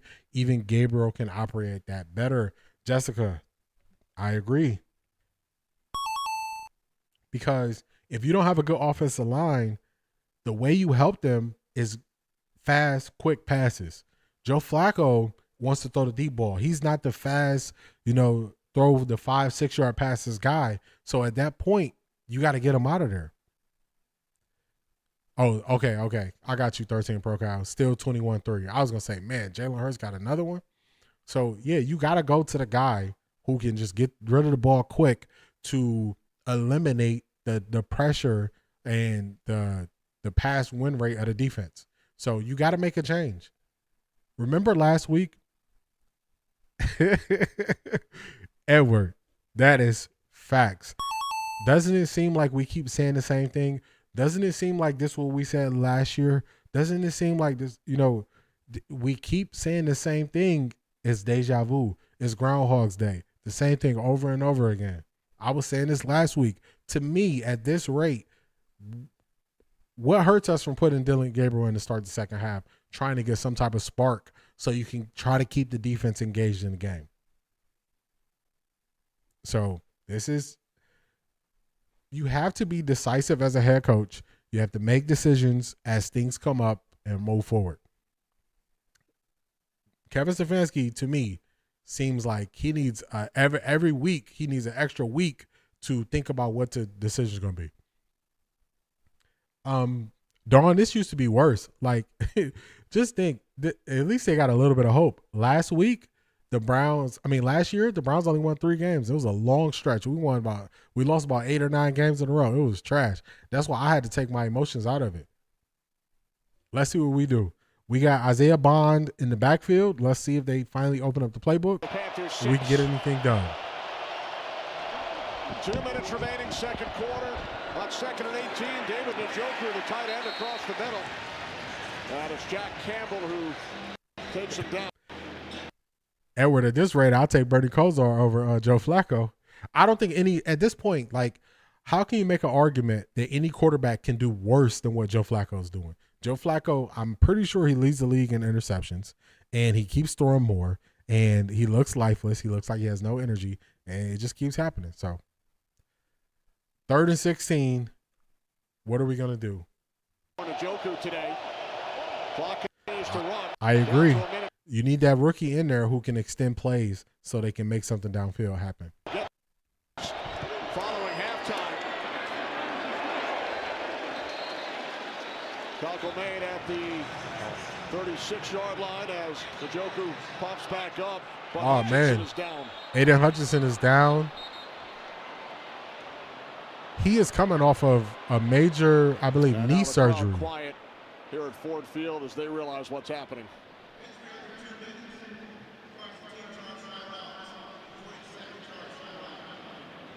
Aiden Hutchinson was this is tough. They look stunned in Detroit. Aiden Hutchinson is actually able to run off the field, so that's a positive. No, not Kosar. I bet he gonna throw another pick soon. Yeah, I mean he can't see the defense of what's happening. He can't see what's happening. The upper management, Eagle 100%. They need to make changes as quick as possible and put the rookies in. I agree. This is why sometimes they don't let the head coaches make decisions anymore because they're too slow to make the right decisions. And yeah, he has the potential to throw another pick. They're about to punt it away. Don't let Detroit go up here and score another touchdown before the half. Marquez from the 25. A lot better punt. Good punt coverage. And taken down by Trey Avery. Now this from State Farm. So we got to figure some stuff out. If it was me, Beast, remember last week we both were saying, hey, they just got to put Gabriel in. I would put Gabriel in to start the second half. I would be telling Gabriel now, like, hey, we need a spark. We're going to try to get you out there. We're going to put you in. The problem is this week, Joe Flacco is still getting 90%. Joe Flacco is getting 90% of the reps with the starters. So even when you make that switch mid-game, Dillon's not really had that many reps. That's why you just got to make this decision and change early so then you can give Dillon a whole week of reps. Now, even if we put Dillon in, he only got 10% of the reps this week. So it's just the slower you are to make decisions, the worse the decision is going to be when you finally make it. Miles jumped off sides. Penalty marker, free play for Goff. Williams was running, didn't turn around. Don, you're right. Kevin Stefanski has a big thing where he doesn't want to give up play calling, and he just focuses on offense mainly. He oversees the whole team, but focusing on offense, he's not getting the best of it. because even the decision making is not the best from the head coaching spot, and then our offense is not the best. So we're getting the worst of an offensive head coach and an offensive head coach being the play caller. We're getting the worst of it. So it's just crazy. Detroit Lions are going in for the kill. They just sent all verts. They are not playing it safe here. Raymond in motion from the 21. Goff complete. It's Raymond. Taken down by Denzel Ward. Clock stops at 46 seconds. Raymond picks up a Lions first down. Lions with one timeout, 46 seconds. Seeing if they can try to get into field goal range, but it's tough. You don't want. I agree. Upper management has a bunch of decisions to make. Are you going to let Kevin Stefanski keep making this decision to put Flacco out there and look this bad every week? Decisions got to be made. From the 27. Goff over the middle. It's complete into Browns territory. Sam Laporta. Clock continues to run. They hustle up to the line. Sun Powers facts. This somebody need to call the cops. This is criminal. It shouldn't keep happening that they put us through this. And now Detroit Lions are driving upfield. They are on the plus side of the 50. They held their timeout with 21 seconds to go. They're putting themselves in position to at least get 3. So this is what happens.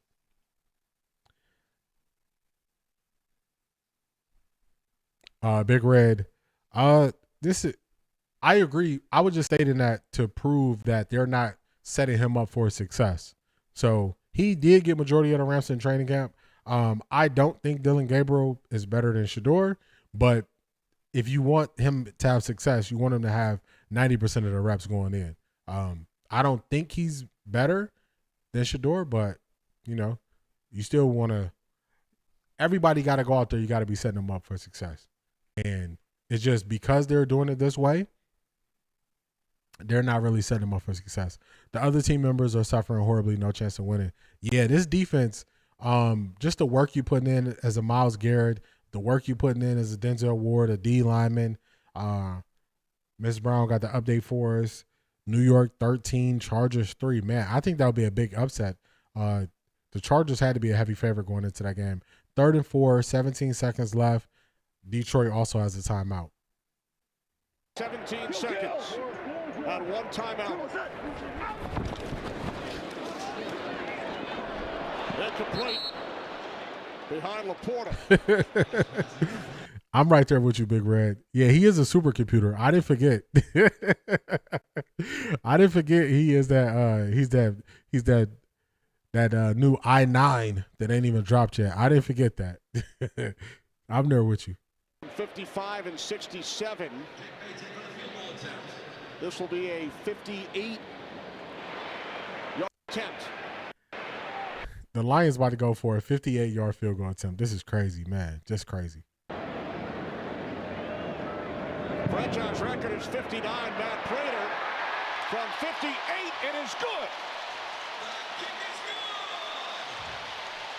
He had a lot of legs. I got you. Let me read your comment. My bot got you. I'm gonna read your comment though. They just made a 58-yard field goal. He was trying to save Dillon for easier games to justify picking him and treating Shedeur like crap. Time for Kevin to put his love child in there. I agree with that. They were trying to keep Joe Flacco out there until they got to what they believe is the easy part of the schedule before they put Dillon out there. But everybody could see Joe Flacco playing this bad before it came up. Atlanta 17, Commanders 10. So they keeping that thing close. Yeah, 20-7. You get to 20 points on the Browns, but basically the game is over. Kevin Stefanski's looking frustrated. But, hey, what you looking frustrated for? You determine this. You keep putting them out there. We got 8 seconds to go. They're about to kick it off to the Browns. Let's get this. Press too many buttons. Through the rest of this half. Some big plays by their defense in the final minutes of the game. Last week against the Packers. Here's Carter. Time winding down. Takes it out to the 32. 4 seconds remaining. Man, we signed DeAndre Carter. He has no burst, no breakaway speed. We gave him number 2. It's just crazy. 4 seconds to go. Detroit Lions 20, Cleveland Browns 7.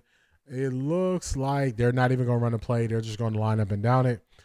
He needs to pack his bags. I agree. I bet he's going to put Joe Flacco back in the game. Beast, unfortunately, I agree with you. I think that's what he's going to do as well. I think he's going to put Joe Flacco in the game. Yeah, Don, Kevin is garbage. I've been calling this out, and people have been like coming at me and taking shots at me. Joe Flacco, 9 for 14, 101 yards, 0 touchdowns, 2 interceptions. Is this your king? That's my question. Is this your king? Joe Flacco, your king? So, same way with Kevin Stefanski. I've been questioning Kevin Stefanski, like, what has Kevin Stefanski done for us to just trust him that he's going to do the best in these situations? Teams walking into the locker room without their heads high. Most respect to our defense. At least they're trying. Our defense is trying. They're trying. They're giving effort. But when this is what you roll out there, you roll this out there on offense, you can see these things happening before they happen. So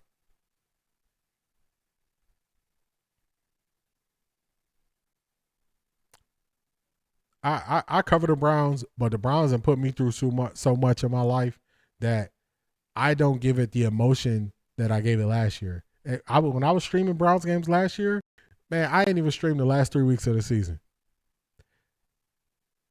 Dawn, I think they're putting them back they're going to put Joe Flacco back into the game because they don't make good decisions. Their decision making is bad. So they're just going to double down on a bad decision.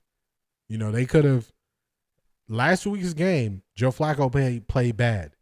And everybody said, well, that means Joe Flacco gets another week. This was the perfect time for you to move off Joe Flacco because he had played bad. But instead, they just kept putting him out there, sending him out there. Now, he just plays worse. And do you switch him now? Earlier in this week, I said, now if he plays bad again, you got to put him out there. Now we're going to send Dillon Gabriel out there against Minnesota defense. And one of my favorite defensive coordinators, Brian Flores. Okay, let's do it. Let's do it. You're trying to protect him. You're making it worse. Let's listen to the highlights from other games across the NFL. That is Mike Evans out for Tampa Bay with a pulled hamstring. Watches though as Jalen Hurts hands off to Dallas Goedert, the tight end, the shuffle pass inside from 5 yards out. That's Goddard's second touchdown on the day. Philadelphia all over Tampa Bay at the half, 24-6. Browns at the Detroit Lions. Jared Goff quietly. Let me get your message here, 13 Pro Cal. 24-6 Philly halftime. Shout out to you for that, for the updates. This Browns and Kevin is history repeating itself. This is what owners allow to keep our self-expression, throwing up the wrist after throwing a touchdown. It's crazy. It's crazy. So, Beast, earlier you asked me about what Shedeur said about him being better.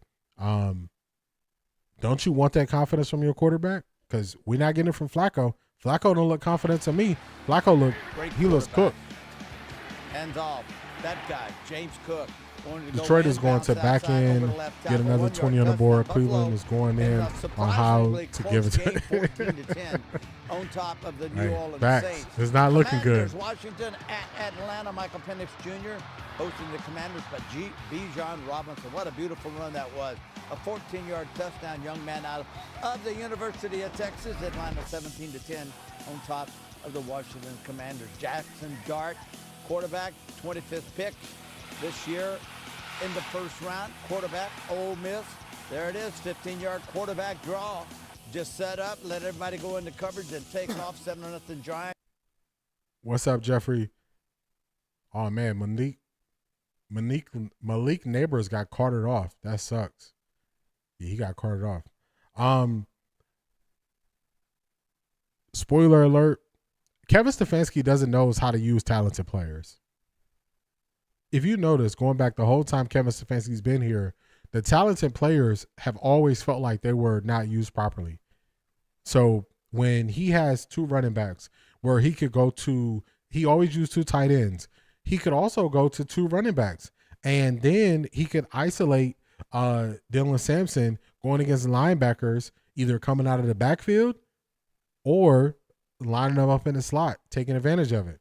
Other teams do this when they have playmakers like that. Kevin Stefanski uses one running back at a time most of the time. So the creativity is not there. That's why we haven't seen Sampson. I saw him get one running play, but that was about it. He ran the ball one time. So, and remember, when Sampson was being used in that first game, remember, Junkins wasn't signed yet. Yeah, Jarvis Landry put up numbers. You're right. I'll give you that. Jarvis Landry put up numbers. He did have over 1,000 when he was here. But look at just the long list of players we had. When we had Hunt and Chubb in their primes, he rarely put them on the field together, creating the mismatches where you can use Hunt because he has hands and he can catch the ball out of the backfield. He rarely used them together. So Kevin Stefanski just doesn't get that creative with how he uses his guys. You seen in the Kevin press conference, the reporter was asking about Dillon Gabriel, and he said Dylan Sampson. Yep, he tried to get that thing off of Dillon Gabriel quick. I did see that beast. He said, "Who? Dylan Sampson?" The reporter looking at him like, I'm not asking about Dylan Sampson. I'm asking about Dillon Gabriel. So this is what we get. This is what we get. I want to see how Cleveland media spends it this week. So y'all know Mondays I always go in on the Cleveland media. Last week you gotta start Joe Flacco another 2 weeks. Okay, all right. Can y'all deal with another 2 weeks of Joe Flacco playing like this? Because Joe Flacco is not getting better. Joe Flacco is actually, as these games go on, he's getting worse. So can y'all deal with this another 2 weeks? Because I'm over the Joe Flacco thing. I'm over it. I don't believe Dillon Gabriel is a franchise quarterback, but I'm ready to see Dillon Gabriel out there not keep rolling Joe Flacco out there with just what he's putting up.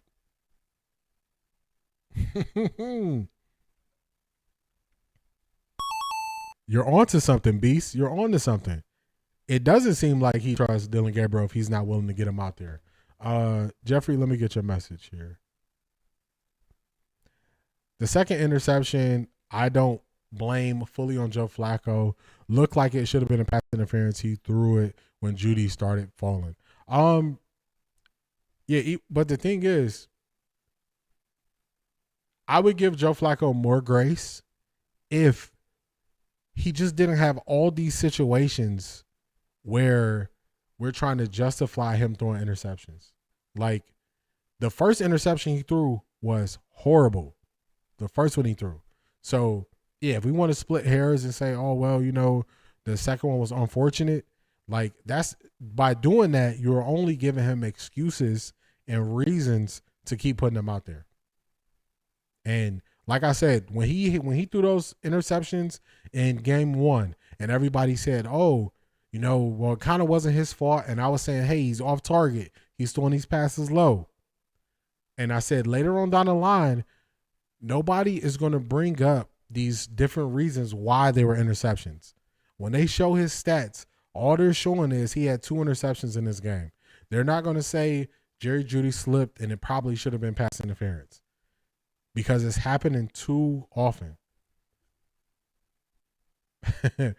Yeah, I agree. I'd rather have Mac Jones than Joe Flacco right now. Man, facts.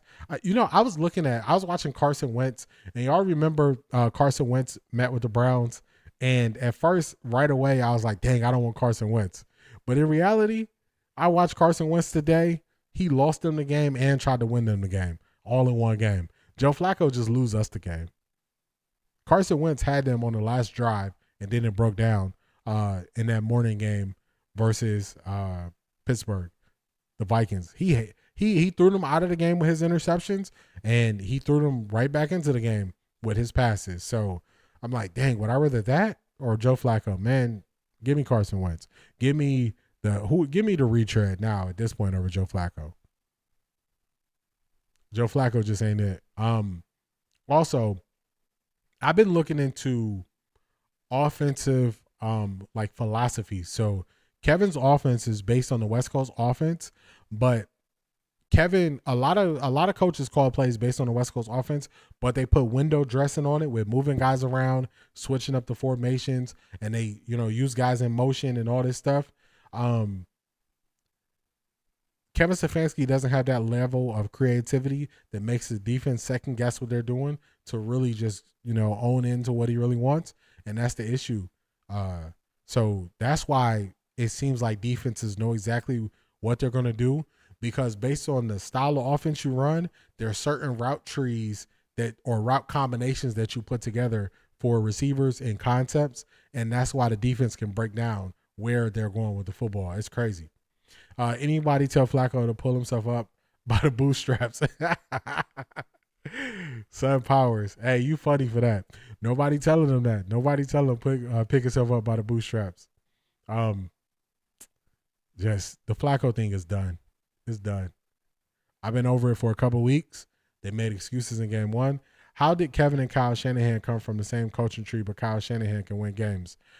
So what I've heard explained by former players and current players is Kyle Shanahan learned coaching at every level. So he learned how to coach the offensive lineman.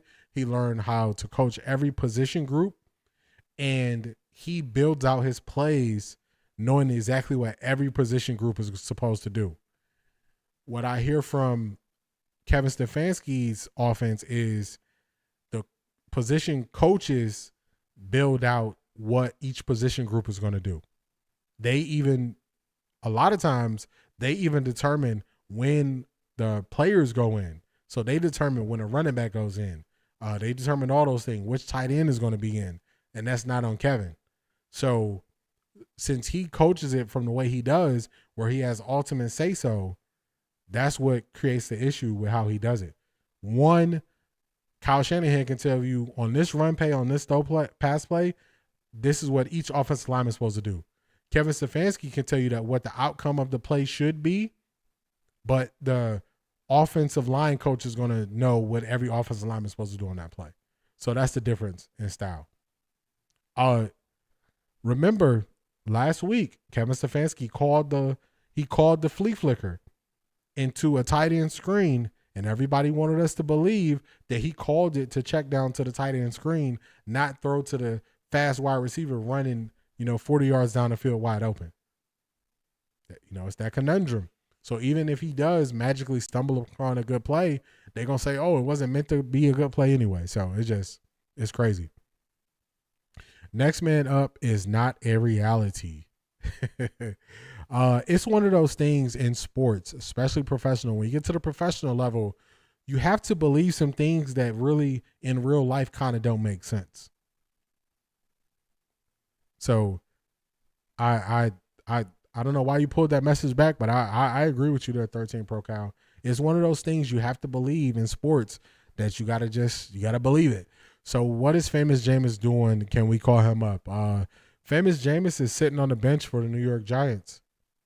They're holding him just in case another team's quarterback get injured. They're just holding on to him. So I would say at this point, until change is made, it's hard to, tell people to put as much emotion into the Browns until they make a change. Because now it's no denying it. There's no denying that our offense is going to go out there and not look good. Everybody sees it. So on Monday, I said the thing we got to worry about, I said on Monday and Wednesday, I said what happens when Joe Flacco has another bad game that's worse than the game that he has, and then now you got to send Dillon Gabriel out there to go against Brian Flores. It ain't going to look no better next week. I was the only one who was saying we should keep Jameis Winston over Joe Flacco. Jeffrey, you are right. You said that from the rip, from the very beginning. I remember you saying that in the chat, so you're right about that. 13 Pro Cal, next man up is not reality in Cleveland. I agree. Do you think Shedeur is learning VR? I hope he is, because that's one way he could get the feel of the physicality in the reps. And also that was a very positive thing for Jaden Daniels and his development. So hopefully Shedeur is taking advantage of it so he can just be ready once he gets out there. All right, second half kickoff is underway. Browns will be getting the ball to start the second half. We're going to see if Kevin Stefanski can get back on his script of plays and they could move the ball, or if it'll be more of what we saw in the first half. Also, Joe Flacco does have his helmet on, so I'm assuming he's going out there as a starter. Started. Second half underway in Detroit. Here's Carter. DeAndre Carter across the 25, brought down at the 28-yard line as we check in with Megan.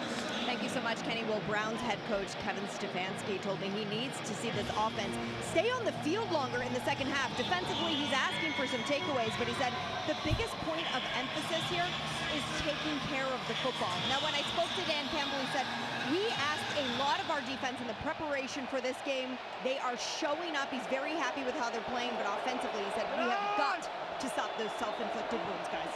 That's Megan Lyons' defense on the field here. Flacco hands it off. Judkins on 1st and 10 from the 28-yard line.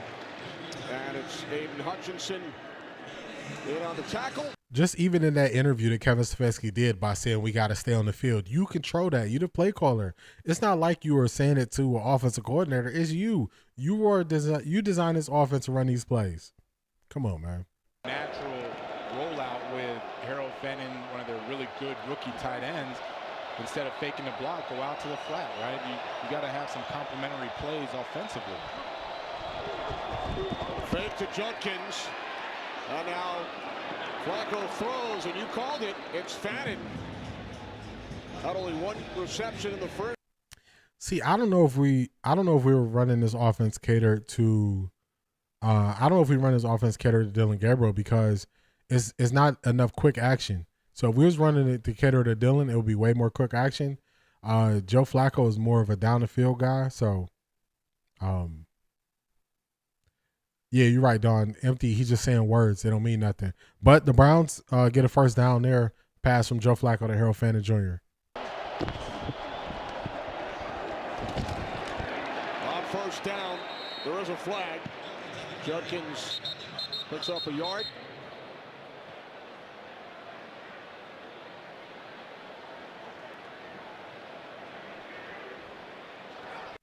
Oh, wow. Jameis Winston, in every locker room he's in, guys really like him, Mrs. Brown. So they went with Dart. They said a lot of the Giants players wanted Winston. Jameis Winston, usually the locker room is behind him. So I could definitely see that.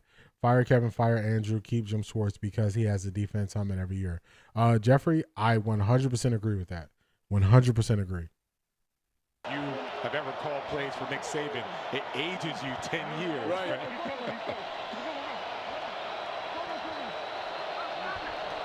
Second down and 9. Flacco to the outside, incomplete. Intended for Sampson. We talked to Flacco, about the fact that his offensive coordinator is younger than he is, and he told us, I still want to be coached. Doesn't matter how old I am or how old he is. And he appreciates that Tommy Rees, he didn't make any bones about age or anything. So one thing I'm noticing that they're doing to Joe Flacco is they're speeding him up on other downs, so he's looking right for the check down, and then they go to man, and then they shut the check down. For sure. 40 years old. You shaved a couple of years off. I was being nice. Third down and 9. Flacco pulls it in. It's Hutchinson again. Ball comes loose. Strip sack. Campbell recovers. There's a flag downfield. Penalty marker at midfield. Strip sack, but they might get bailed out by a defensive holding call.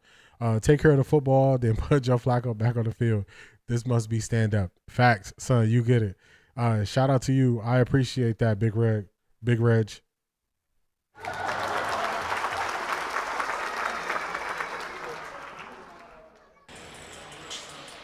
It looks like the Browns going to get bailed out here. Shedeur knew this playbook from the beginning. Those saying differently lied. I agree with you. I always said right in the moment that I didn't believe the playbook thing. This dude, Kevin, is tripping. what's Ryan Tannehill and Nick Foles doing? Jeffrey, at this point, I would just say just go to the rookies. The Browns really got bailed out there. The defensive holding call instead of a strip sack. So Browns got bailed out. Let's see if they can take advantage of it. From the 49, fake to Ford. As Flacco goes deep, and it's off the hand of Judy. DJ. Man, throwing medicine balls to these receivers, man, getting them smacked.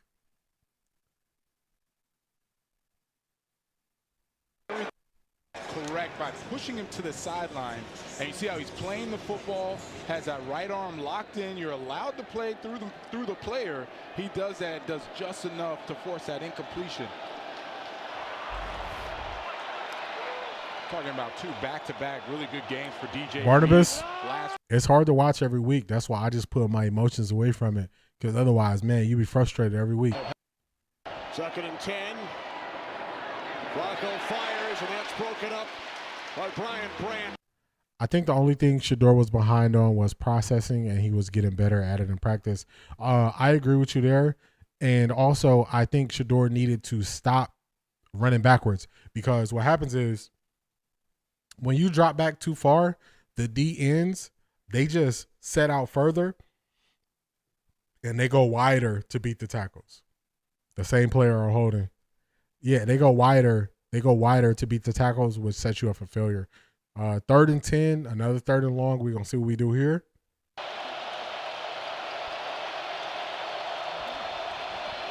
3rd down and 10. Flacco under pressure. Got rid of it. And Ford unable to make the catch. He was covered by Barnes. Browns can't convert to 3rd and 10. It's 4th and 10. Browns going to be setting up the punt. Man, this is crazy. I believe it's hard to see from the TV copy, but I believe on these 3rd downs, I think they're going right to cover 1, and they're having help across the middle, and they're manning up, and Joe Flacco is going straight to the check down, but the check down is a linebacker who's able to get there. Dillon Gabriel is the more complete QB. He is the number QB2.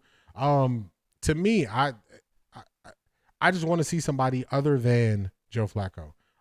The depth chart is the depth chart. I'm not arguing the depth chart anymore. Why isn't Isaiah Bond out there? He made a good catch. I don't know, man. They got Jamari Thrash. They're highlighting the tight ends in the second half. 15 playing like he ain't got any knees. Shedeur has to learn to just throw the ball away. Ms. Brown, I agree with you. So it's definitely things Shedeur can get better at. I'm not saying Shedeur is perfect. I'm just saying that at this point, it can't be no worse than Joe Flacco. Like, I've been saying that for a couple weeks. It can't get that much worse. And I'm sorry, but 5 ain't it either. I don't believe in Dillon Gabriel long term. I just know that to get to the outcome that I want, it has to go through number 5 getting on the field. That's how I look at it. I'm not fighting the stuff I can't control no more. I don't think there's a big difference between Dillon Gabriel and Shedeur Sanders. I would say it's a big difference. The big difference is the deep to intermediate throws. That's the big difference. High school football play calling, Sun Powers, I agree. Bro, this is a textbook. Dallas and Jason Garrett. Andrew has one of the best rookie classes this year. Fire Kevin. He does. Andrew Berry, I got reservations about him, but definitely if it's one, if you only gonna get rid of one, it definitely has to be Kevin. Big Dog. Steve, he's gonna have to run out of shotgun or he ain't gonna have a chance. The problem is the way that they design a run game out of shotgun is east and west. It's not north and south. So that's the problems that they run into. When your offensive line is not that good, they're older, they're a little bit slower, people can beat them to the spot. So running out of shotgun is kind of tough. He's Coach Clapp at this point. They tried to lose last week. Flacco threw in the middle to Njoku, hoping the clock run out. Jim Schwartz, he's the only one that should stay, in my opinion. Jeffrey, I agree. Jim Schwartz, I would keep him. But I'm over Andrew Berry and I'm over Kevin Stefanski, because it's a longer conversation. We see that Kevin Stefanski's offense, he can't get points on the board. Now, when you look at Andrew Berry, yeah, this is good, but if you look before this draft class, it take a long time before you get to players that you want to keep that Andrew Berry's drafted. Shedeur's mistakes are fixable, and his talent outweighs all his shortcomings. I agree with that. Like, Shedeur doesn't have a turnover problem. He has problems with trying to make something happen. Yeah, he did change his number when Kenny Pickett left. All right, so the Browns defense is not giving up. They're still selling out to stop the run, so that's a positive. That's a positive. Yeah, but once you really start looking at Andrew Berry's track record, does one draft class out of 6 mean that he should stay? There you go, Jeffrey. I'm over Andrew Berry. Receivers he's drafted and how many is good. I agree. Andrew Berry has not done well drafting receivers or offensive linemen.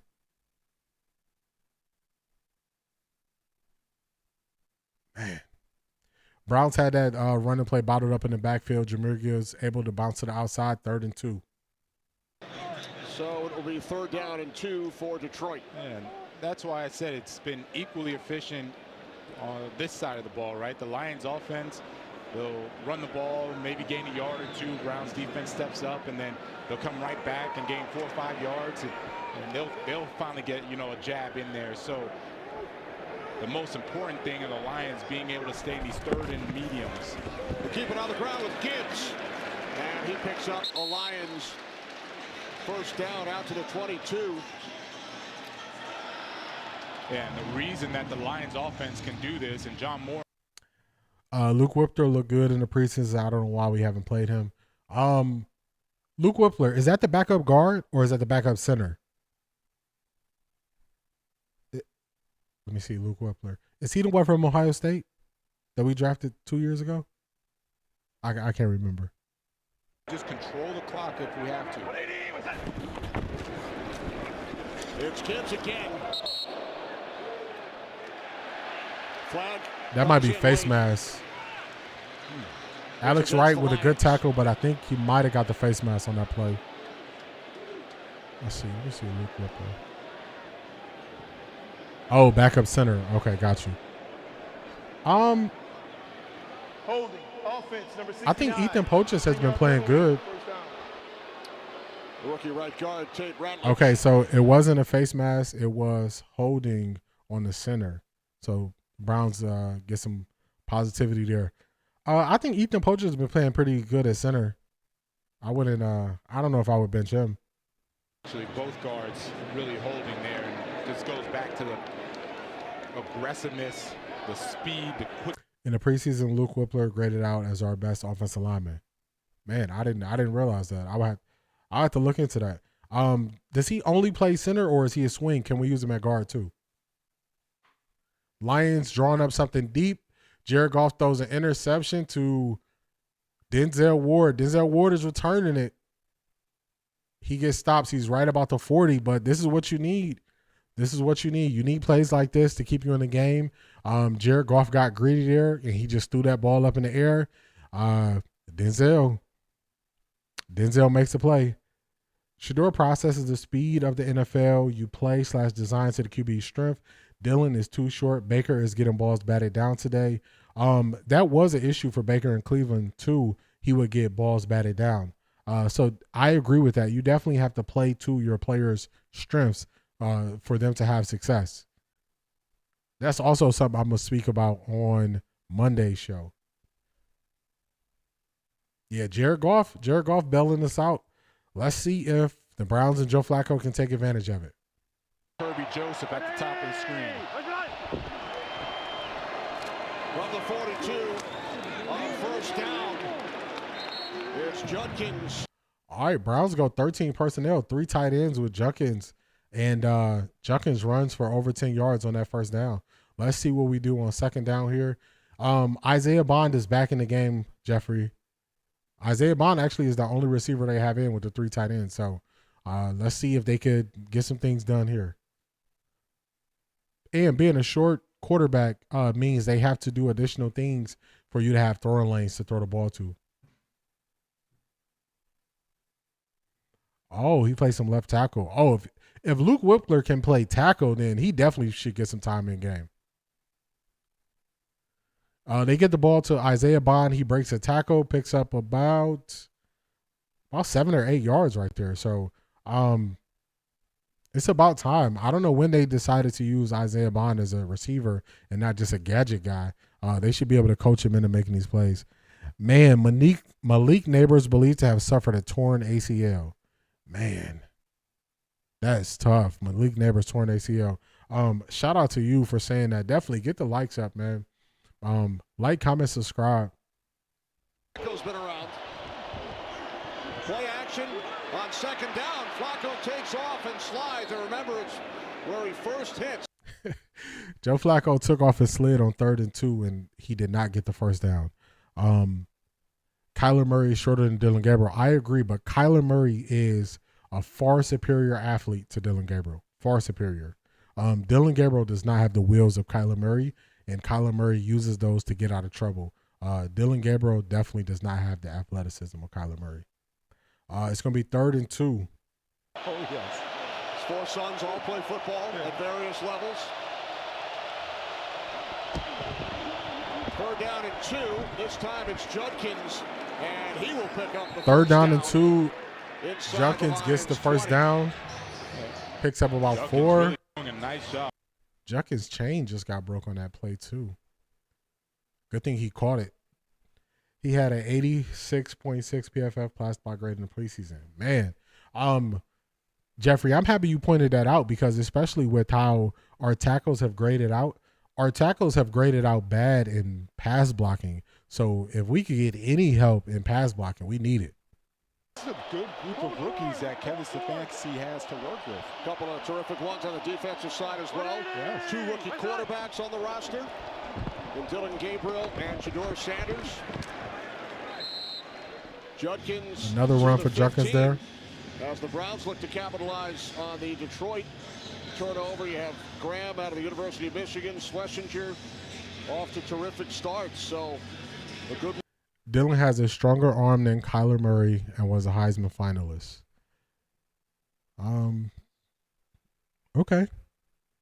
I want to see how that'll translate to him in the NFL. We see every week that if your offensive line is not as good, one of the things you need is athleticism to extend plays. So I'm definitely looking for a quarterback who can extend plays. Browns go for a tight end screen. Lions blow it up right away. Steve, you might have more faith in Dillon Gabriel than I do. I think Dillon Gabriel would be an upgrade over what Joe Flacco has given us. I don't believe Dillon Gabriel is a franchise quarterback. I'll say that.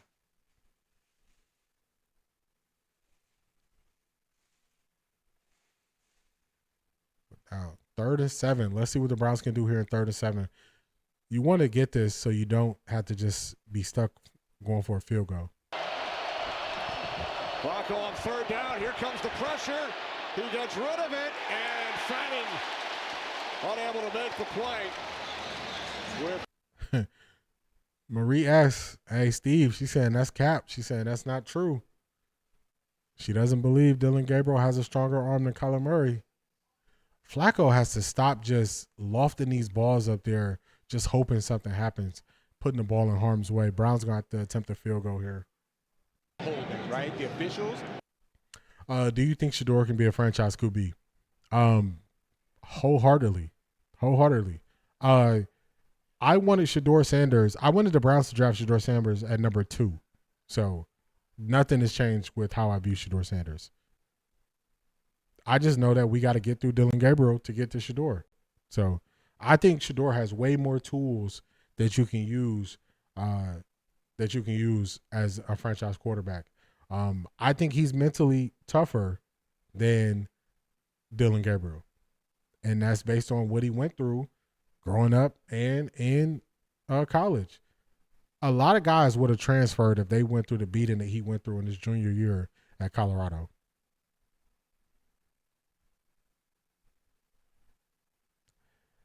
Bro, don't be ignorant, man. They need to put your in the game right now after the depth chart. The problem with that is, David, he's the emergency QB.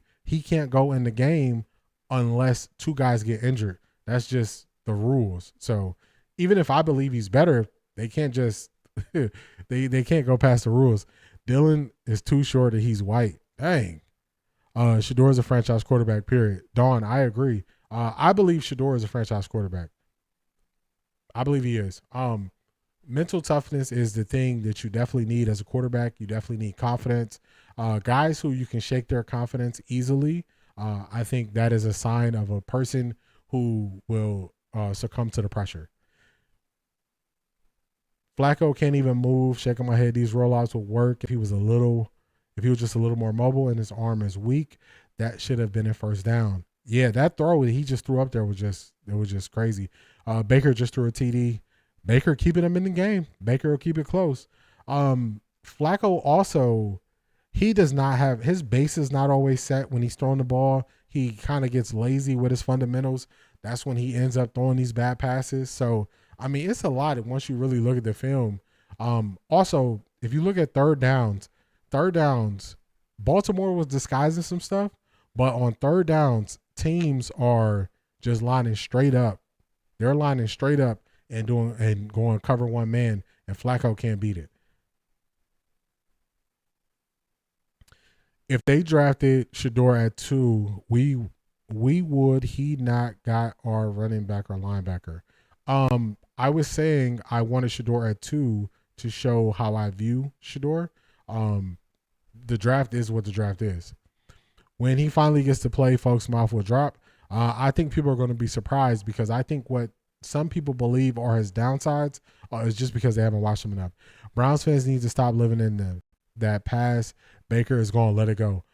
Jeffrey, I don't think that's what it is. 13 Pro Cal has been updating us on that game the whole time. I don't think that's what it is, Jeffrey. If you watch Shedeur Sanders in high school and college, you know what he's capable of. Put the young man in. Instigator, I agree with you.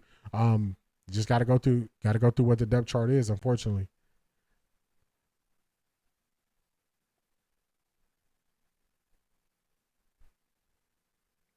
Yeah. You know what though? Spiritual war exposed. I will say this though. I don't believe Kevin Stefanski will utilize Travis Hunter the correct way. You see in Jacksonville, they're kind of mismanaging Travis Hunter already. Exception led to 3 points for the Browns offense. From the 37 on first down, it's Gibbs. So 31 other teams have not seen Shedeur as a starting QB. Yeah, because he hasn't started yet. For me, a guy with the most college starts, get out there, show something unless Kevin identifies he can't. Pro Cal, I agree. Because then it's like, what else are you looking for? You know what I'm saying? It's like, what else could you be looking for? He got the most starts, and that was the reason why they liked him. That's why they claimed he was ahead. And now you're going to keep throwing Joe Flacco out here who's not performing and expect us to believe. We're supposed to believe that Joe Flacco gives his team the best chance to win when he has all these turnovers. It's crazy.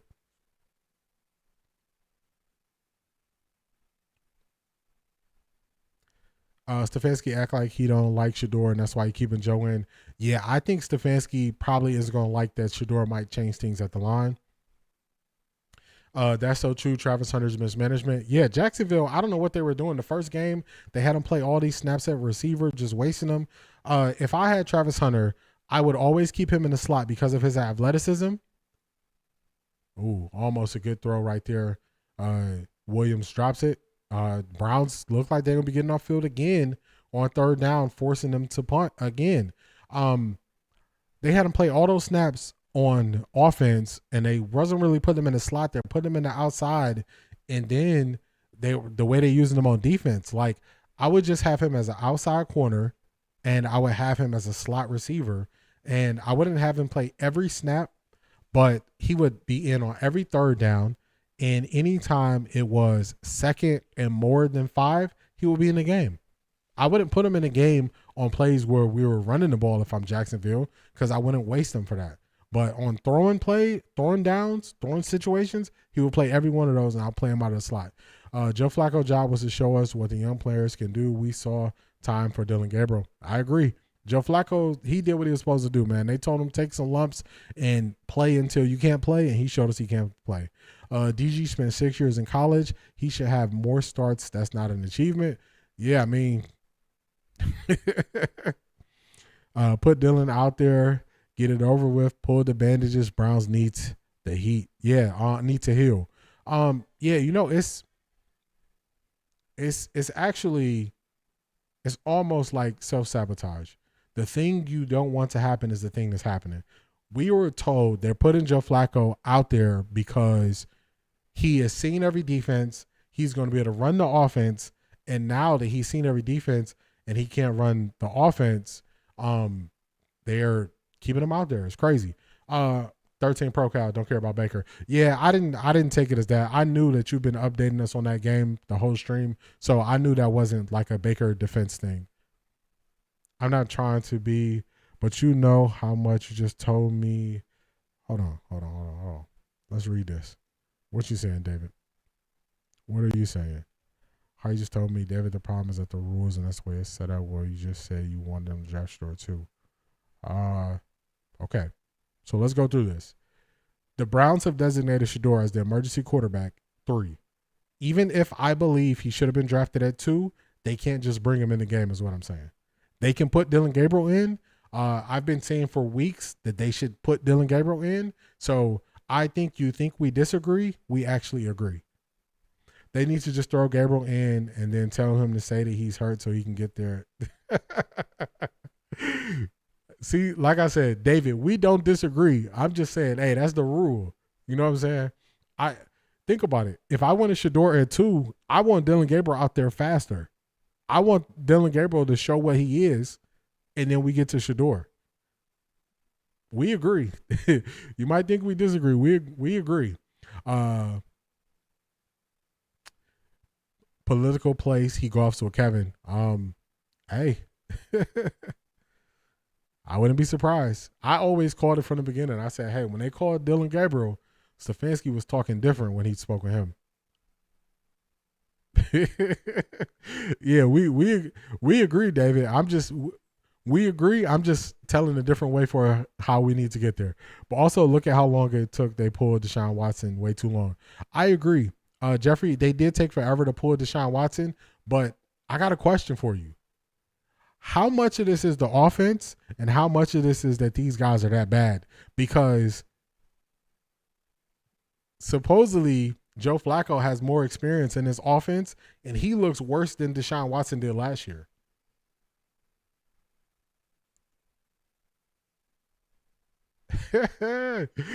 Hey, we still do have Deshaun. He could come in and do the unthinkable.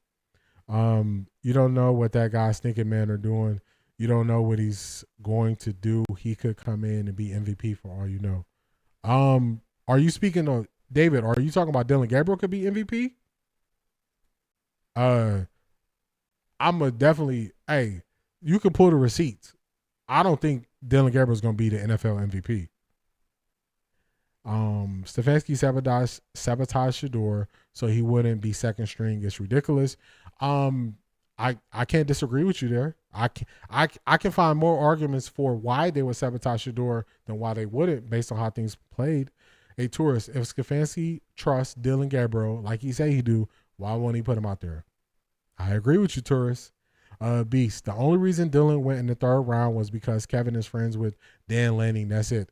I've been hearing it. I've been hearing Dan Lanning and Kevin Stefanski is cool stuff. I've been hearing that a lot.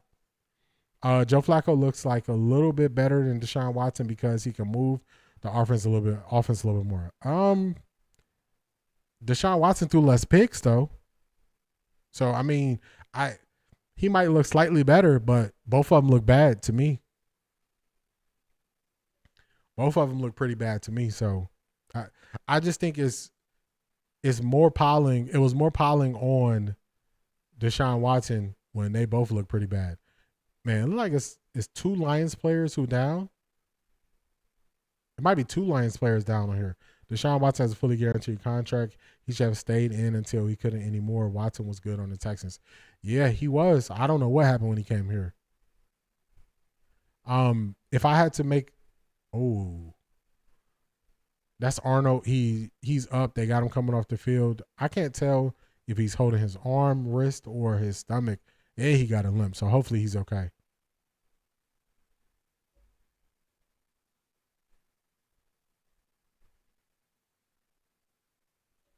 Let's see what they're talking about on the broadcast. Drop off when he's in the game. Now, instead of playing nickel, he's going to be at the outside corner position. Browns trailing the Lions by 10 from the 31. It's Judkins. They're talking about the Buccaneers. Hey, Big Reg, you're right. Watson was a top 5 QB before he met Kevin Stefanski in that high school offense.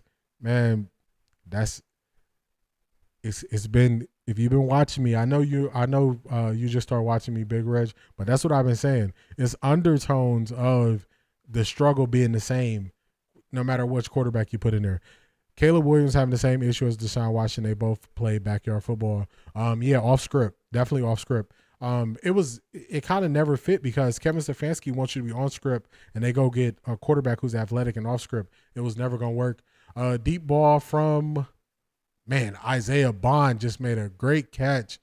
Joe Flacco finally threw a 50-50 ball. Isaiah Bond goes up top, gets it.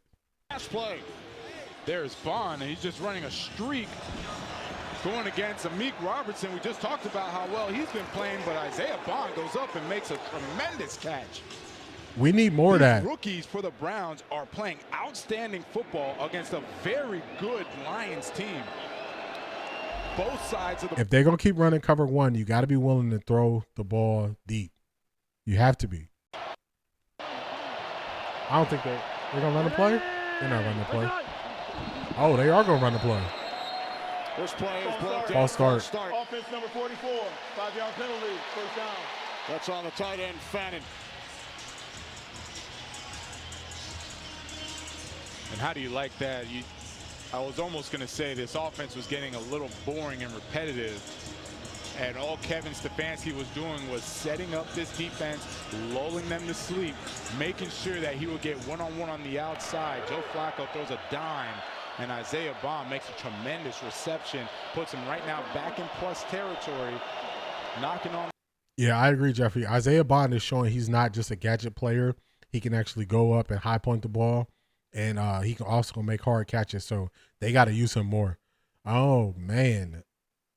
Joe Flacco just overthrew Isaiah Bond, went through the DB's hands. That could have been a potential interception. What happened? What I don't like from Bond here is that he kind of gives up on the play. You see him, he's circling back, and Amik Robertson, the vet that he is, he's the one that's like, I'm going to keep playing that if you're not going to, right? So he almost has the interception. Isaiah Bond has to keep playing through that football. You see the little frustration from Joe Flacco. He's looking like, hey, man, I'm trying to give you the plays, right? I'm trying to feed you the football.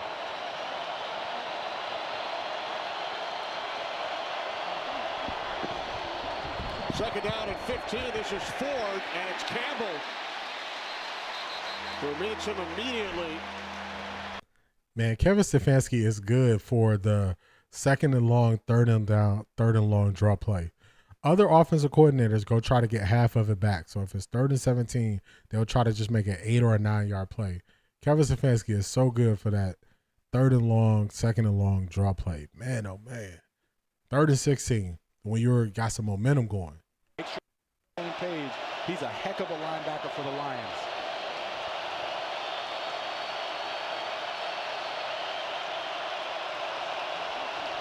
Third down and 16 for the Browns.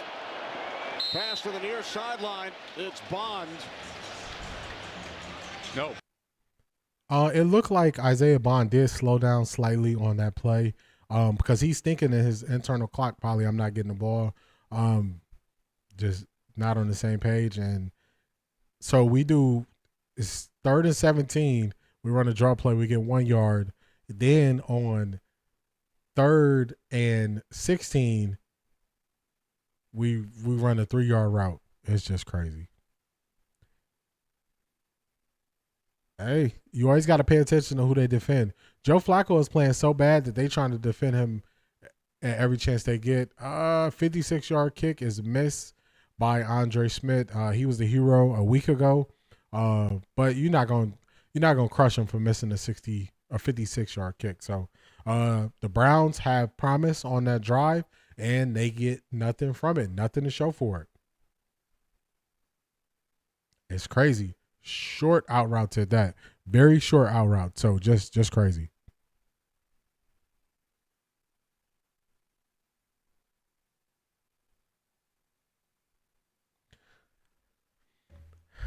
These are the questions. Once you look into it further, you got to ask yourself, is he putting them in a position to succeed? And it's almost as if, remember, if you've been here with me a couple of days ago, I told y'all, it takes Kevin Stefanski a while to identify what the defense is doing. He kind of got into a rhythm of attacking that man-to-man plays. Dawn, you got ATL, Commanders, 16. Oh, Atlanta, they bouncing back strong. Bouncing back from after getting smacked by Carolina. And Carolina is currently getting smacked by the Patriots. The Patriots are winning 35-6 versus Carolina 3 minutes to go in the third quarter. Let's see if the Browns can score more than 17 points. Beast, I don't see it. Unless the defense gets another turnover, I don't see it. So one thing doesn't go wrong, and it's all bad. Fire Stefanski now. Hey, you're not going to hear no arguments from me saying keep Stefanski. You're not going to hear no arguments from me. I think Stefanski sets himself up worse because he's the offensive play caller. When people look at the numbers and see the offense been bad for so long, honestly, Kevin put Joe Flacco in a bad situation. By him harping on turnovers, Joe Flacco's playing super safe. And I was calling it out in week 1. I was like, man, Joe Flacco throwing all these passes low. Facts. Shedeur did beat Carolina in the preseason. Now they getting smacked today. Joe Flacco was throwing all those passes low. And I was like, man, he's throwing them low because he's trying not to throw interceptions. And any gunslinger mentality he had, Kevin Stefanski crushed it. And now he's playing it so safe. Let's get to your message, 13. Shedeur will change plays at the line based on what the defense give. He was trained by 2 Super Bowl QBs. Shedeur has more experience with Kevin's offense. The upper open portion of it, I agree. I think that's the thing that Kevin Stefanski doesn't want because he wants to call the play and they run the play that he calls. But sometimes when you see that one-on-one, you see the safety in the middle of the field, you got to let your quarterback throw the ball up to your star receiver. Jahmyr Gibbs, a big run down the sideline. Man, it's crazy. Yeah, I don't know why my bot thought you posted a link. I don't know why it said that, but you good. I'm gonna still read your message. My bot is aggressive because it's trying to make sure the haters don't be in here. But I got you. No worries. Don't worry about it. 13. I know you wasn't posting. The link there. The AI mess up too, man. The AI mess up too. All right, so after a big run on first down, the Browns stopped them for no gain. They stopped Montgomery. So when they're running the ball at Myles Garrett, 4 carries, 10 yards, running away from Myles Garrett, 10 carries, 69 yards on the touchdown. Put DG in since he's the golden boy. Stop being scared, Kevin. I agree with that. What are you talking about? 13, I was saying my bot is the one. It's my bot that said you were posting links. I know you're not posting links. Joe Flacco, 18-year veteran. Why doesn't he have the freedom to change plays? It's a Kevin Stefanski thing. Kevin Stefanski is not big on quarterbacks doing things on the fly. He wants structure in his offense. So usually he doesn't offer that flexibility in his offense. That's exactly what Kevin doesn't want. Shedeur changing it up. I agree. Colorado let their third string quarterback change up things at the line. So, when you've been doing that, when you identify it, you got to be willing to make the change on the fly. Kevin let Joe Flacco do that previously after a couple of good games in 23, but I don't know why he I don't know. Yeah, my bot was tripping there, 13 Pro Cal. He let him do that in 23, but he's definitely, you can see he's not letting him do it now. Miss Brown, you are on Justin Herbert's neck. He threw another interception. Man. And everybody was hyping him up. They were saying that Justin Herbert should be in the MVP conversation. But from what Miss Brown has been updating us on, it's sounding like he is falling out of that race today with this performance. I'm excited to go back and watch that game too. Yeah, he wants ultimate control. So, and you hurt yourself by that, because what's the point in having a quarterback who has all that experience and then you don't allow them to take advantage of the experience? Like Aaron Rodgers, I was saying it earlier. Aaron Rodgers, they were clearly it was a run call. He changed it and just threw a quick slant to Metcalf because they were playing off of Metcalf just to get his star player the ball. And you got to allow that to happen sometimes, because then that's something that a quarterback and receiver can change that the defense doesn't know when they're going to make that change. So that's how you get the upper hand on the defense. So that's not something he allows. We have no motion quarterback, can't change the plays, and anytime a player starts to get a rhythm, Kevin pulled him. I was saying that earlier, Jeffrey. Kevin actually lets his position coaches determine when guys go in. But to me, his position coaches are always pulling guys out when they have momentum. Kevin Stefanski is an analytics guy, and that's why QB struggle to keep the play going when it breaks down. Yeah, the Browns, they definitely don't shy away from them using analytics. They saying Shedeur going to be out of the league in 2 to 5 years because of that QB play comment. That's just hate. Kevin's control freak is what's killing the offense. The QB should revolt and just change the play. F. Kevin. Bernie Kosar used to do that. He would just change plays. He would do that to Bill Belichick, actually.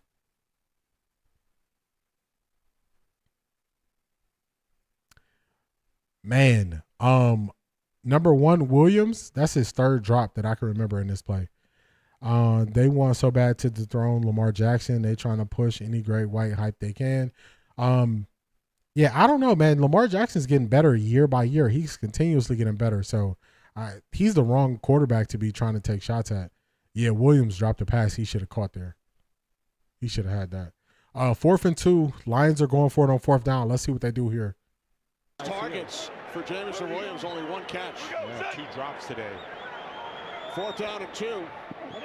Lions were perfect in their last game on 4th down, 3 for 3. As Gibbs. Browns defense, a big stop to stop Jahmyr Gibbs on 4th and 2. He didn't get it. He was stopped short.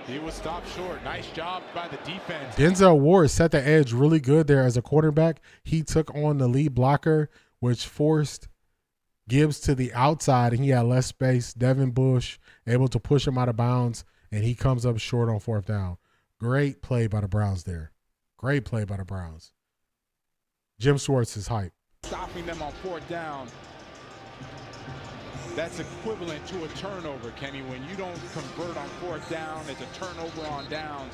Give your offense a chance now to put some points on the board. Yeah, our defense is balling, Barnabas. Ms. Brown, that's crazy. Justin Herbert making Dart look good is wild. People need to get more credit. I was the one who was defending Greg Newsome. Yeah. Greg Newsome is aggressive. I like his aggression. He might give up a play here and there, but he just wasn't a slot. He's an outside guy. This season, he's playing way better than he did when they always put him in the slot.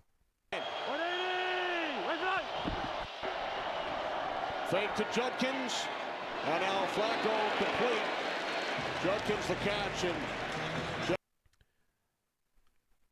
yeah, Miss T, and I agree. I'm going to talk about that on my show tomorrow, but it's even stats to back up that the quarterback play is down. So I don't have a problem with that. I want my quarterback to have that confidence, that unshakable confidence, so they can go back out there and perform. Because when your confidence is shaky, you throw 2 interceptions over 2 weeks, you might be shot.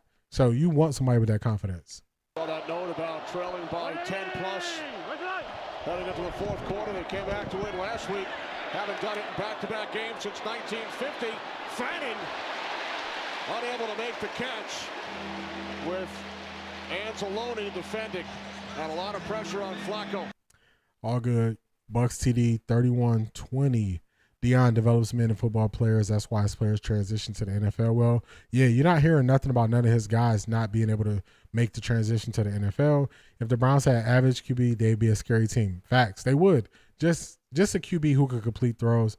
Man, that's a drop by Harold Fanning there. He had that linebacker beat. 3rd and 7. The Browns' Achilles heel on 3rd down has been cover 1. Let's see what they're running. Timeout taken by Flacco with the play clock winding down. We got to blow a timeout there. The short throws were 23 offense for we were getting Joe Flacco out on the bootleg throwing 50-50. Oh, and 23, got you. 23 offense throwing 50-50 balls. Yeah, you got to take the chances because the defense that they're playing against the Browns is they're going man across the board, single high safety, and they're saying, beat me. Joe Flacco, if you look at week 1 versus Cincinnati, majority of his success came across the middle of the field, in between the numbers.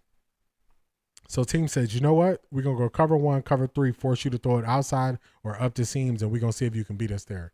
So 3rd and 7, let's see what Detroit runs here. By 10. Flacco hit from behind, able to get rid of it, and Judy drops it.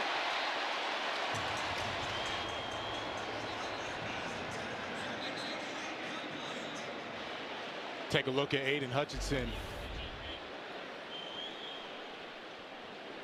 coming around the corner. Joe Flacco steps up in the pocket, throws it high. Jerry Jeudy drops it. Man, tough drop right there by Jerry Jeudy. The last 2 plays, it's been 2 tough drops.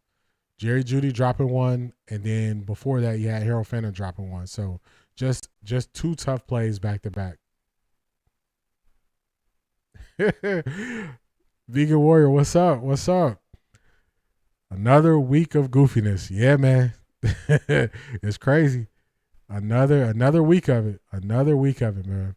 This is what happens. Like when you're not a good team, you got to take advantage of the situations that you're put in, and you got to do good things. Bad decision by Joe. He had Isaiah Bond wide open going across the field.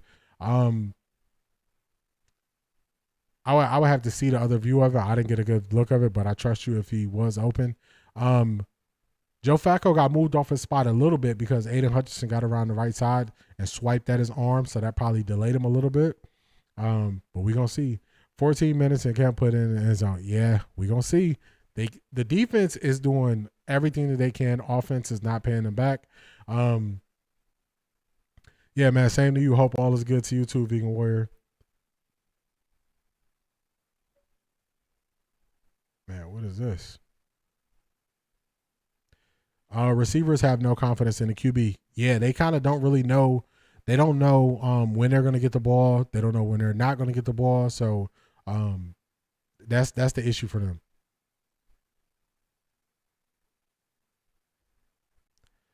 That is the issue for them. They don't know when they're going to get the ball. So you need to consistently get them the ball so they can have the confidence and keep. Hold on, Big Reg, my bot got you, but let me read it. Hopefully they bring Gage Larvin off the practice squad and just go with him and Isaiah Bond, a receiver. Jeudy drop passes every week. Yeah, Judy's not off. He's not off to a good year. He's not off to a good year with the amount of drops he have. Are these receivers dropping on purpose because they want Flacco out? I mean, it almost seemed like it, right? I thought so last week. Now this week, same thing. Yeah, it's crazy the way they're dropping passes. Some of it is rhythm. Look at the last time Jerry Jeudy been targeted. You go a lot of the game without being targeted. They had him out. So they went to a lot of one receivers when they were going to 13 personnel with the 3 tight ends. They were keeping Isaiah Bond in for the deep ball threat. So you get hot, you get cold without getting the passes. So after Joe Flacco had the fumble, I would have put a Dillon in. Yeah, see, it's almost like Joe Flacco gets more chances in the game because of how good the defense is playing, not because of what Joe Flacco's doing. Man, you got another Lions player getting carted off the field. That's tough to see. Those analysts, coaches, Ivy League school coaches, Garrett, just don't adjust to real life play well. You adjust the plan as needed. I agree. You got to be flexible. You can't just be hard, fast, and just do things one way, because when the opportunity changes or the situation changes, oh no, dang. They're going to take this punt return for a touchdown, and just like that, they flipped the game. Man, just crazy. Judy had a lot of drops in camp. Yeah, Judy struggles with drops. He had 1 year where he didn't struggle with drops, but it's going from bad to worse. Lions just return a punt for a touchdown. Indeed, the blocking was there, the explosion. Khalif Raymond, he wasted no time using that speed, getting north and south, and gets the touchdown for the Lions.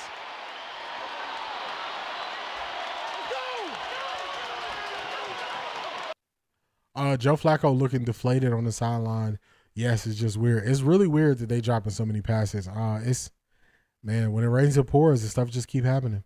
And then you got a punt return. So the defense is keeping the game close. Then special teams break down and they run a punt back. Now it's about to be a 17-point game in the fourth quarter. And it's just, you see how things compound. So you see how bad Joe Flacco was in the first half. Instead of making that switch to going to Dillon Gabriel, you just keep Joe Flacco out there, keep him out there. And then now they put the game out of hand. Now it's going to be messed up to just throw Dillon out there. Even if I don't think Dillon's the greatest, you every decision that you fail to make, you're putting another player in a bad position.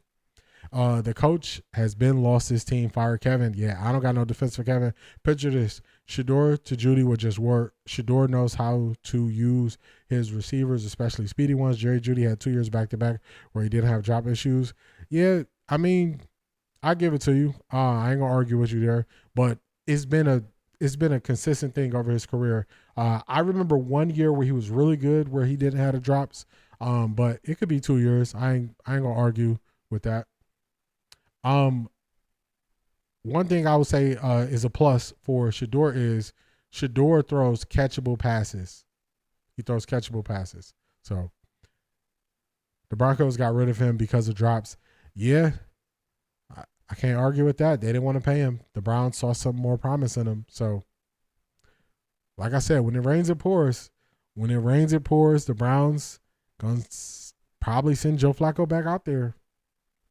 Then Kevin Stefanski going to be faced with the same questions in the press conference. You still going to roll Joe Flacco out there? You know, let's see. Yeah, Joe Flacco got his helmet on. It looked like he's talking to the quarterback's coach. So it looks like they're rolling Joe Flacco. They're rolling with him. And the crazy thing is,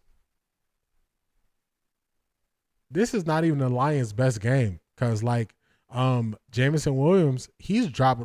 They said 2, but I saw 3 drops from him. So this is not even the Lions' best game. Giants bench rush for less, bench Flacco for GD, Jen Shedeur. Hey, I'm with you. They definitely bench Joe Flacco. They definitely bench Russ for less turnovers and just lack of productivity. I don't think Brian Daboll is the best coach, but Brian Daboll, to me, has handled their quarterback situation better than how the Browns have. The Giants right away said Russ was a starter before training camp to eliminate the questions. Then when they bench Russ, they just bench him and they say Jackson Darter's our starter the rest of the year. So they handle it better. They handled it better. And I don't even think Daboll is the best coach. Yeah, I don't want to keep sending him out there, but they send him out there.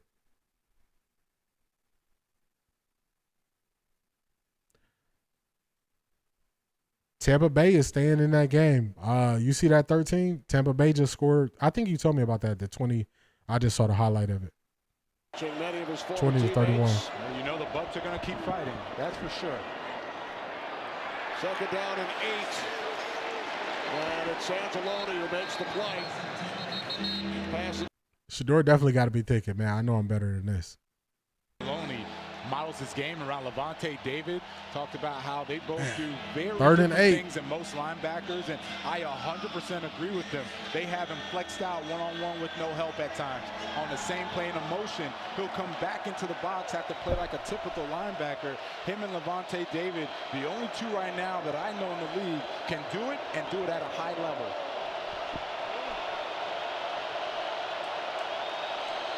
Yeah, look, man across the board, single high. Third down and 8. Flacco's pass intended for Judy. With Amon-Ra Robertson defending, Browns will punt it away. The Browns are the scavengers of the NFL. They pick up every other team discards. That's true. It's a fact. Russell Wilson visited the Browns. He should have left for the contract. I don't think Russell Wilson wanted to sign with the Browns. I think he used the Browns as leverage to show New York he had other suitors. But I don't really want to see these old quarterbacks, especially not for the Browns. I want to see the young. I want to see the rookies. You drafted 2 of them. It's time. Put one of them in. You 1-3. Because the Browns not going to be able to score. Beast, you asked me, could the Browns score 17? Not unless they get a pick 6 or something like that. It ain't looking like it. Miscommunication. Yeah, they were on that last play. Judy and Flacco weren't on the same page. Something was off because Flacco threw it to the sideline and Judy wasn't there. So this is, this Kevin Stefanski. He dug himself into this hole. They're going to use the drops to keep Joe in another week. Man, I hope they don't do that. I hope they don't say the drops is the reason, because this game got out of hand because of Joe Flacco. That first interception, it's no way he throws that pass. It's no Browns receiver over there. He just threw them a little lollipop. He floated it. If you were throwing the ball away, you just throw it far away. You don't throw it away by that close to the sideline. We should have even went for Cooper Rush because he wins games. Yeah, Cooper Rush at times has looked better when he started for Dallas. And they mess around and pick up a Johnny Unitas winner and don't know what to do with him, man. When you see a team that misses on draft picks, they miss on signing guys in free agency, they miss all across the board. So everybody told us to trust Kevin Stefanski and trust Andrew Berry. They had a plan. Now, just think this thing through. If what we've seen from Joe Flacco is the best they believe they could do a quarterback, should we really trust them when they're looking at quarterbacks? Because every week they keep telling us he giving them the best chance to win. Everybody sees he doesn't give them the best chance to win. So then how can we trust what they see in quarterbacks? Big Reg, maybe they fired a wide receivers coach like ATL. Yeah. Man, Atlanta, they jumped the gun on firing Ike Hilliard. I don't know how you fire your wide receivers coach this early. The wide receiver ain't the problem. They getting bad quarterback play. Jerry Jeudy was trying to break to the inside. Joe Flacco threw it to the outside. They're trying their best to keep Shedeur off the field. They're showing Myles Garrett now. He just looking like, man, I've been applying so much pressure this game, not getting it done. Plays well, he plays hard. What I really appreciate is the respect of both sides, right? He knows what these offensive tackles are going to do. The offensive tackles understand his game. And then John Morton, very aware of where my 13. They turned that into a game. 31-23 Philly. They turned that into a game because it was early on when you first told me the update. It was like 14-13. It seemed like Philly was going to run away with it, but Tampa turned it into a real game.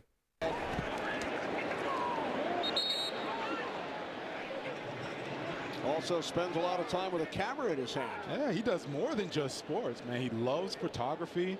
Told me that Patagonia is a place I need to put on my bucket list, go for at least 10 days. And when we asked about, hey, you like Marshawn Lynch type of photography? He said, no, I really like the big unit. Ken Griffey Jr., those are his idols as far as photography. It was like he wants to expand outside of sports. Man of Tomorrow is his Instagram. Was it second quarter the last time The Browns scored. I think it was in the second quarter. Photography. Here's Jameson Williams. Man, I knew they were going to try to see if the Browns would stay disciplined and keep contained, and they did keep contained on that end and around play, and they got to stop there. Let me see. I trust Kevin a little bit when it comes to quarterback because he made Kirk Cousins look like an MVP candidate. He made the playoffs with 5 different quarterbacks. Yeah, he got to update his resume. He got to update his resume for me. The Browns are not the Bills. They just don't have the heart on offense. They have the players, but the heart is not on the field. I think it's systematic. I think the Browns, they run. Man, he was wide open. Jameson Williams finally catches a pass. They pick up a first down on 3rd and 9. I think it's systematic. I think the Browns' issues are with the type of offense that they run. I think their offense is outdated. I think it's not that many new wrinkles to it. And I think defenses have seen it so much. I think they know what route trees pair up where. They know when you're in splits, they have an idea of what you're going to do. I think it's a stale offense. And I think when the defense has an idea of what you're going to do, they can play faster and you're not doing anything to throw them off. You know, no tendency breakers. Even the broadcast was talking about how the Browns offense is predictable. And this is their first time doing this broadcast. So it's more obvious than not how predictable the Browns offense is. Browns make a big play there. Looks like Shelby Harris gets a stop in the backfield on first down. 1, Lions suffer the loss in Green Bay, and everybody's questioning, well, they lost 2 coordinators, Ben Johnson, Aaron Glenn. Is it going to be a big drop-off? Well, they put up 52 on Ben Johnson and the Bears. Capital N, capital O. Huge win in Baltimore on Monday night. They're doing just fine. They are. And as Dan Campbell always says, it's about the players. Badger. Push it. Second down and 12. Here's Montgomery. Alex Wright, the tackle. Yeah, you talk about Dan Campbell saying it's about the players. Every great coach I've been around always. Outdated offense is an understatement. This offense was big in the 90s and early 2000s. That's a fact. So I've been looking into like NFL offenses, and it's funny that the basis of offenses and defenses, these things are so old. Like the West Coast offense that the Browns run, that's the base of their offense. I think this thing was like established in the 70s. So it was revolutionary in, you know, the 80s and 90s, which, so you're right there, Jeffrey. Myles Garrett with this. Myles Garrett got the corner. He was about to get a big hit on Jared Goff, but Jared Goff able to get the ball thrown away, and the Browns get another stop. Chip Kelly was running this offense with Colin Kaepernick. Didn't Greg Roman spend some time with Kaepernick too? Let me read your message, Vegan Warrior. Shake my head. Nah, it's about to be official. It's about the QB. This team is not a unit, and it all has to do with QB1. I bet not one person on that team believes Flacco's the best QB. Yeah, I don't know how they could believe that he gives them the best chance to win. I don't know how they could believe that. Come on, Bart, you tripping. Brown should tell Joe bye-bye, use both rookies in an alternative series or the same series that would confuse the defense. As much as I dislike Daboll, that was a good use of Russ and Dart like that. Yeah, I agree. Like I said, like I don't think Brian Daboll is a good head coach, but the way he's handled his quarterback situation has been handled a lot better than how they handled the quarterback situation in Cleveland. So I agree with you there. I've been pointing to Brian Daboll a lot with how he's handled it, saying he's handled it better than Kevin Stefanski. Games and various giveaways. Excellent job by Lions franchise. Hard hit along the sidelines on Judkins.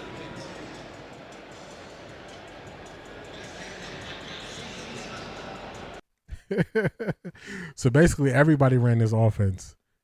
And Chip Kelly, his offenses haven't been like really, really good for a long time now. Jogging up to the top of the screen. they're going to be carrying the load for the Lions the rest of the game. Screen on first down. It's Ford. Out to the 22-yard line. There's Rock Yassin, the 7-year vet. He's played for 5 NFL teams. Remember earlier they lost Joseph, but he returned, one of their safeties.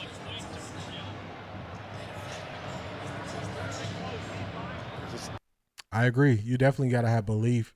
You definitely got to have belief in your quarterback for them to have success. Mayo ran a better offense for the Patriots last year and got fired. And the funny thing was his offensive coordinator was the old Browns offensive coordinator that they fired, that Kevin Stefanski fired.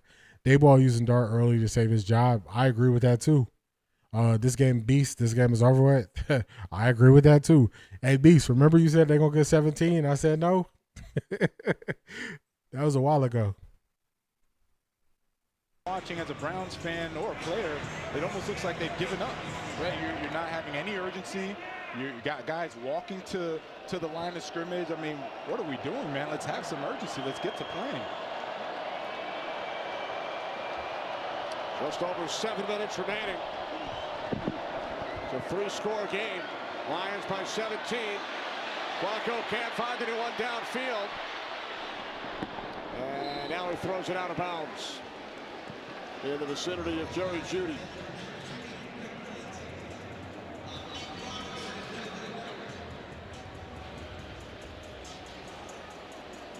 Coming back, 2nd and 10. Browns will be in London next. Yeah, I agree with that. Put Dillon Gabriel in. You gotta start going for the next thing. What's going to be next? The announcers are starting to call it out, saying that the Browns look lifeless. They're walking. They don't believe. They believe anymore. So when everybody sees it, it's time for change. They will remain overseas. Penalty flag as Flacco is hit. Ball comes loose. And it's recovered by the Lions and taken in by Nowosky. But we will have to check with referee Sean Smith. There was a flag thrown. Ruling on the field is a fumble recovered by Detroit. Ruling on the field was the fumble recovered by Detroit for first down. Legal formation. Offense number 71 was not on the line of scrimmage. That penalty is declined. First down, Detroit. Joe Flacco strip sack. The first one got called back. This one they actually get strip sack, turnover. Elias Lucas, he is off the ball. Did not help him one bit being backed up. Aiden Hutchinson, he got there so fast. He didn't even try to hit Flacco. He just took the ball, swatted at it. That still counts as a strip sack. Nowosky recovered. He was ruled down. He was ruled down, but you're talking about a game ball for Aiden Hutchinson, player of the week more than likely for the pressure that he's caused on Joe Flacco. He has been relentless all day today. Hutchinson's second sack. Nowosky the recovery. Third Cleveland turnover. Lions take over at the Browns 20. Yeah, they just gonna keep sending Joe Flacco out there. Flacco was trash in camp. Gabriel was average at best. Shedeur Sanders and got a lot of attention there, guaranteed to lose the season. Cuts the outside. Yeah, this is. And then he's brought down. The worst thing is everybody saw this. Everybody saw this happening before it happened.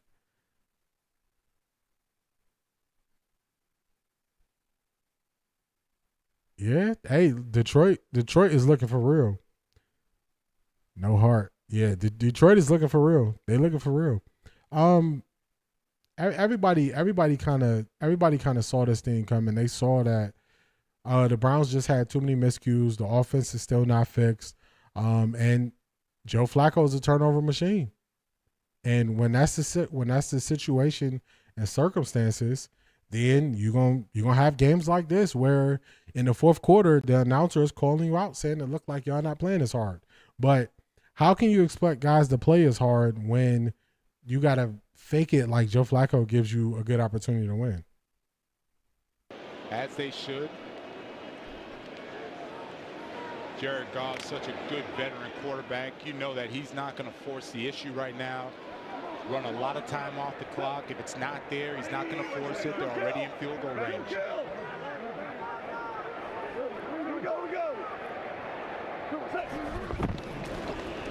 Goes down at 4. Gibbs. First down. Lions first down to the Browns 6.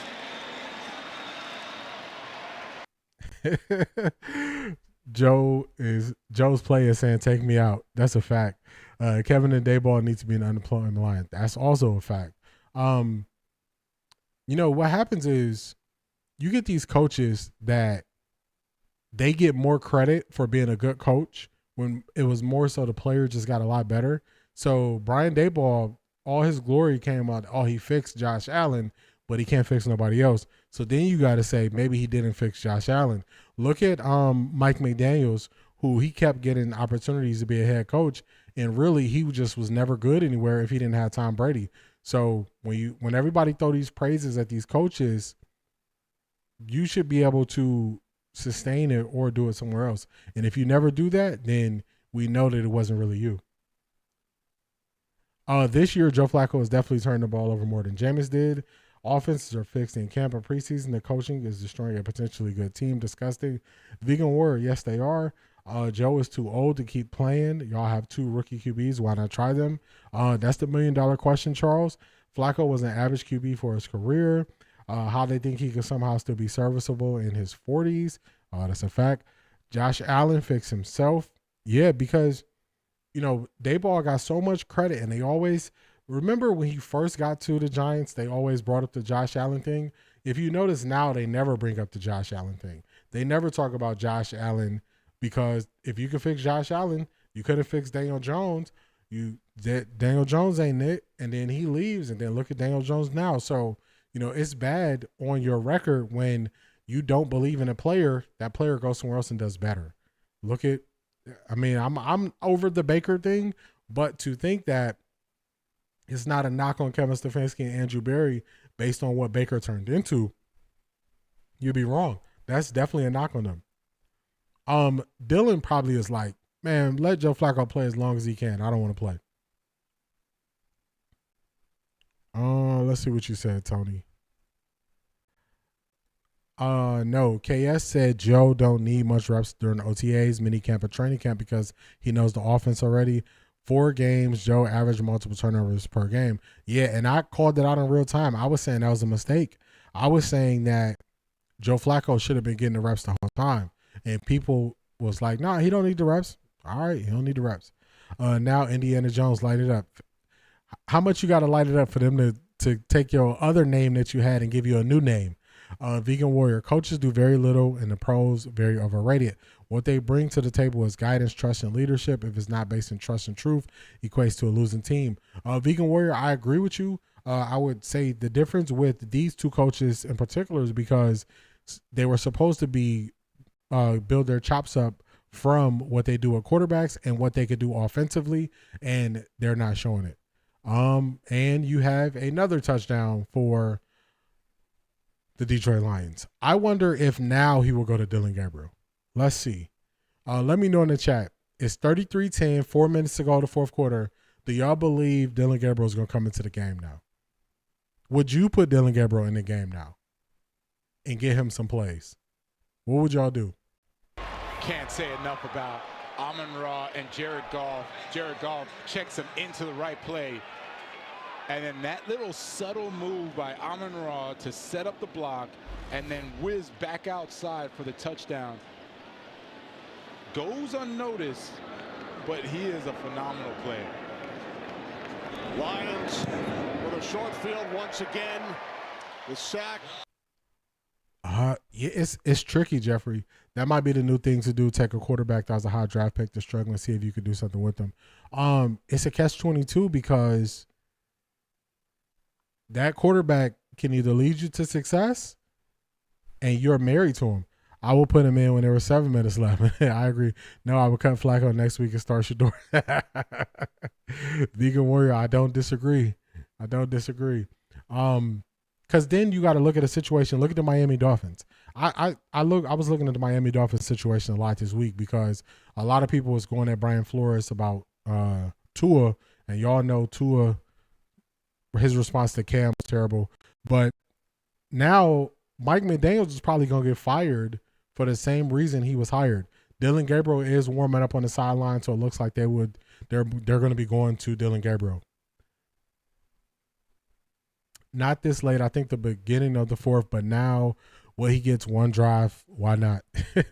Yeah, he's Dillon Gabriel is jogging up the sideline. He was just throwing the ball, so it looks like they're going to be putting him in now. I just don't understand it. To me, this does not look like a plan. This doesn't look like a plan to me. It seems like, because how can you tell me the plan was to put Dillon Gabriel in every time Joe Flacco just determines he's this bad? I don't know how you can say that was a plan unless you knew DeAndre Carter looks shaken up on this play. Dillon Gabriel's coming in. Facts, look at Barkley. Yeah, so it's one of those, like, I don't know if I would tie my coaching career to a quarterback who didn't have success somewhere else who was a high pick, because you married to him.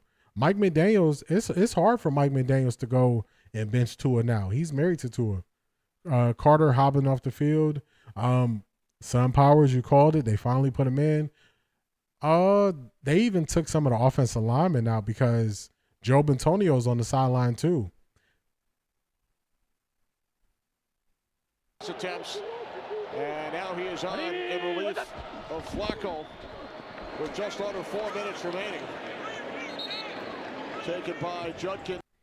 Daniel Jones, Geno Smith, Baker Mayfield, Sam Darnold, Jared Goff, they all saved their career. Yeah, they did. They did save their careers. They were able to turn it around. I just think that if I didn't have a high enough draft pick, I would take that route. If I had a high draft pick, I would prefer to scout and get a college quarterback. But if I had to take that route, I would. As a Lions fan, us Browns and Lions fans have been insignificant since the Super Bowl era. Things need to change. I agree, Charles, but y'all are definitely closer to getting to a Super Bowl than the Browns are. Y'all stuck with Dan Campbell when a lot of people wouldn't have. So I got to get that to y'all. 3rd and 7, 2 running plays, don't get much of anything. Nope, they got Dillon Gabriel in now. This is going to be Dillon Gabriel's first 3rd down. They're going to have to throw the ball. Let's see what they scheme up for Dillon Gabriel. Myles Garrett looks like he could punch a hole in the wall right now on the screen. It's going to be this lopsided, right? 3 turnovers from the Browns offense. So, yeah, it's going to be tough. It's a learning lesson. And not only is Joe Flacco out, you also have their veteran Joe Bitonio, the left guard. He's out. Looks like Kevin Stefanski's just thrown in the white flag. Pass incomplete. Incomplete pass by Dillon Gabriel there. I don't understand how they can say you throwing in the white flag with playing Dillon Gabriel when Joe Flacco has been so bad. You were throwing in the white flag by keeping Joe Flacco out there. That's why I would rather wait Dillon and Shedeur Sanders play. The problem is I'd rather get offensive linemen, receivers, another corner before getting a young quarterback in there. But this is the conundrum. Do you keep your job if you keep rolling Joe Flacco out there? Will you even be here to pick those offensive linemen, young receivers, and to coach them up if you keep rolling Joe Flacco out there? With as frustrated as this defense looks, you're not gonna be able to keep your job if you keep rolling Joe Flacco out there. Short pass, pick. Look at the game when Florida played LSU. Lagway threw 5 interceptions. Yeah. Lagway got the tools, but Lagway definitely needs more game experience. Yeah, Myles Garrett looks so frustrated. All right, looks like our second string defense is in. Win next week versus the Vikings. Some backup offensive lineman in. This is Jacob Sailors. Takes the handoff from Allen. And this will take us to the 2-minute warning here in Detroit. Lions will go to 3-1 on the season with. Yeah, I don't think that you could. I would go with a different veteran. This team's more help than quarterback. I I agree they need more help than just quarterback. The problem is they created this situation. And this is why if you just look at getting rid of Kevin Stefanski, if you're saying this team needs way more help than just quarterback, then you got to look at what Andrew Berry has put on the team. That's why I think you got to get rid of both of them. I think if you think, yeah, they put the backup defenses in, and Detroit put their backup offense in. That's why I think you got to get rid of both of them, and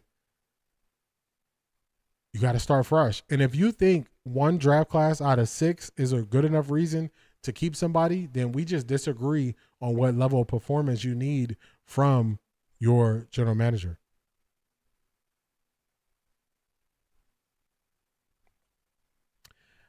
See, Jimmy Haslam is a wild card. I think Haslam will say, oh, yeah, I'll bring you back. It get bad enough, I think Haslam could fire them. Because now you're let me get your message.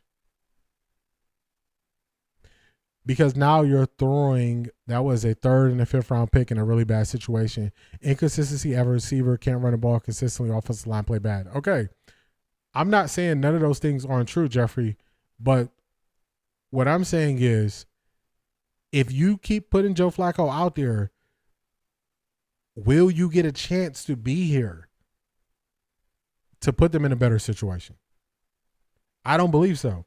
At this rate, how many games do you think if the Browns don't play the rookies and try to find some type of hope, if they play Joe Flacco the rest of this year, how many games do you think the Browns win? What do you think their record will be? Right now, the Browns are going to end up 1-3. If they keep running Joe Flacco out there, I think the Browns maybe can win 2 more games. If the Browns end up, Raul, you funny. If the Browns end this year another 3-14 year, do you think they keep Kevin Stefanski? I don't think they do. So I agree with Vegan Warrior. If the QB1 is broke, the entire offense is broken. I agree with that. I think the QB1 is broke. I think the offensive system is broken. So I think this needs to be scrapped. I feel so bad for Cleveland Browns. They be putting out there for nothing. Yeah, the defense and the guys who are actually playing well, they're putting their bodies on the line and just knowing at the end of it you're going to lose. The Browns Hall of Famer, Joe Thomas, he broke down when he really decided to retire. It was because he broke down and realized that they just weren't good enough to win. He broke down crying to his wife that he couldn't convince himself any longer that they were going to be better. So Joe Thomas played, 10,000 snaps consecutively? He finally realized that we're not getting better. So the Chargers lost the game. Oh, the Chargers made it a game as Brown, but they lost.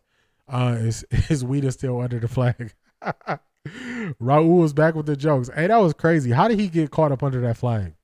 That was crazy. That was crazy. Let's see. Let me read this again. I just want to do what the Green Bay Packers method. Been around a veteran, develop a young quarterback. Went from Brett Favre to Aaron Rodgers, now to Jordan Love. See, I think in theory that would be the first choice. The problem is you got to start off with a good quarterback to start that trend. If you don't have a good quarterback to start that trend, it'll never start. And the Browns don't have a good enough quarterback that a coach can keep his job with playing this way. Spiritual War, let me get your message. Haslam doesn't care about winning, though. He's in on the Shedeur collusion. He is in on stalking Shedeur rookie season. Flacco in the game to keep Shedeur off the field. We can't keep forgetting. I think Haslam want to win. I think they don't know how to win. Kevin is 5-17 since last year. Yeah, that's Big Reg. That's my whole point. How do you get to the point where you can? What do you need to do to keep your job? I mean, how many games does Kevin need to win to keep his job? Because one thing Jimmy Haslam said, he said winning 3 games is not enough. Oh, Miss Brown, you've been giving us the updates on that game. I can't wait to watch that game, to rewatch it. They're not even trying to have a good QB1. I think the system is broken. I think the system is broken. I think the Browns' offensive philosophy is the issue. It's not a Jimmy Haslam issue. Jimmy Haslam took a step back and let this coaching staff do whatever. But Jimmy Haslam is the ultimate decision maker. Jimmy Haslam said winning 3 games is not enough. If you keep a quarterback in, it's not going to help you win more than 3 games. If the Browns go 3-14, do you think Jimmy Haslam will let them come back? That's my question, Jeffrey. I don't believe Jimmy Haslam will let them come back if they only win 3 games. Because then if you go 6-34, or no, what would that be? 6-28 over 2 seasons. How can you bring that coach back? So I don't think this is a Jimmy Haslam created issue. I think Jimmy Haslam is forced with a decision. The worse they look every week, the less likelihood it is for them to come back next year. That's my point. That's what I'm saying. So eventually you want to turn it around, but to get to where you want to get to, Jeffrey, you need a good quarterback, you need a good coach, and then you can start what the Green Bay Packers did. You can't start what the Green Bay Packers did without the basis of what they had, which was a good coach and a good quarterback. Yes, because the expectation for this year was lower than last year, and they stayed after a bad year. But Jimmy Haslam came out his own mouth in their press conference they did. He said winning 3 games is not enough. So where is the line? If he says you got to win more than 3, I got to take him at his word. And Jimmy Haslam has fired coaches for less. They said Stefanski is not going to lose their job. Haslam has been saying the same thing for years. See, I think Jimmy Haslam is the wild card. I think he's the one who can say one thing and do something totally different. I don't think he's the one that's just going to say, oh, well, I'm going to go through all this losing and keep it.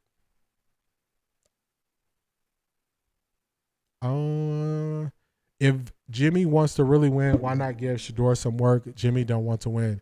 I think he wants to win. I think Jimmy Haslam is overcorrecting. I think he forced them. He forced out coaches fast. He forced out GMs fast. And I think now he's trying to overcorrect and give them more room to develop. And now he's giving them too much room. That's what I think. I think Barry saved Jimmy separate from him, the coach already. Man, see, I think Barry is more problem than Kevin Stefanski. I wouldn't keep either one of them. Like, if you ask me, I wouldn't keep either one of them. Shedeur is not going to save this team no matter how good he is. Shedeur can play better than Joe Flacco. I'm not a Dillon Gabriel fan, but I think Dillon Gabriel can play better than Joe Flacco. Joe Flacco graded out as the worst QB in the entire league. I don't think they're going to be worse than him, because I think one thing, I don't think they'll have the amount of turnovers that he'll have. Joe Flacco issue is turnovers. I don't think they're going to have that many turnovers as him. Wow, they lost. Who could have seen it? Yeah, I called the Browns losing. I didn't think they'll win. I hope he loses his job, but the media always say that. The money and talent is behind Shedeur. He does not want to win. See, this is the thing. If you always made decisions for people and now you let them make decisions, you can give them more rope. Them thinking that they got this year and no matter the result that they're going to be able to come back is a problem. Yes, they can play better, but they can't make the receiver catch. They can't run the ball. They can't make the offensive line block. They can eliminate the turnovers. The Browns defense cracks because of the turnovers. So you would naturally get, if you eliminate all the turnovers Joe Flacco have, you're naturally going to have a better team. The turnovers is what turned the Baltimore game. The special teams and turnovers is what turned that. So Jimmy only cared about tickets and jerseys. See, if Jimmy only cared about tickets and jerseys, he would force them to start Shedeur right now, because Shedeur would naturally bring in all of the attention. Barry gets credit for the draft this year. Barry get credit for the draft this year, but he's been on the job 6 years. See, me, I'll just tell y'all, I wouldn't keep either one of them. Andrew Berry did good this year, but does that mean we're going to get one very solid draft cast every 6 years from you? I can't live with that. The only way you get better in this NFL is you have to consistently have some hits every year in the draft. So one good year out of 6, that don't buy you nothing with me.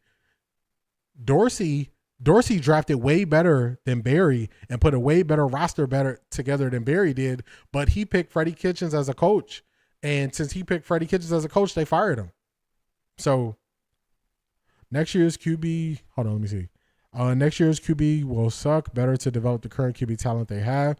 Yeah, I'm not seeing much from these. I'm not seeing much from QBs in college. I'm just looking at this team beyond the quarterback because there's more issues in quarterback. I agree. And so then again, if there's more issues than quarterback, how can you also want to keep Andrew Berry? Because he's the one that's supposed to fix those issues. So that's why I think this is a clean slate wipe. The team is probably definitely getting tired of Flacco and the position he's putting them in. And also, I think you have to be able to go out there and get the best general manager, and you got to be able to get the best coach. And what do you sell them on? If the Browns bring back Kevin Stefanski and Andrew Berry next year, and you're going to sell, and you fire him after next year, you're going to sell a coach on, oh, we already drafted another quarterback and you got to work with what you have. Or after this season, hey, we got 2 first-round picks and kind of a clean slate because after one more year, we also going to be out of the Deshaun Watson business. Which one is a better sell to who coming next? So they could have fired him after last year. They didn't. They kept him. But after this year, I can't keep them. They created this mess. They collectively created this mess. And now their decision-making in-game is making it worse. When is the next home game? Empty seats. Let's look it up. I think their next home game will probably just have more visitors buying the tickets. That's what happened with Green Bay. Green at that game.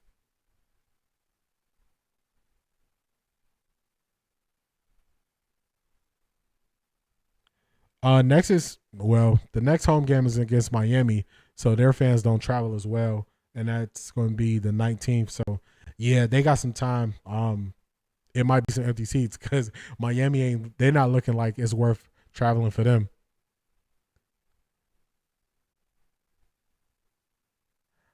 I don't have faith that they can fix the other holes. I think it has to be a fluid thing.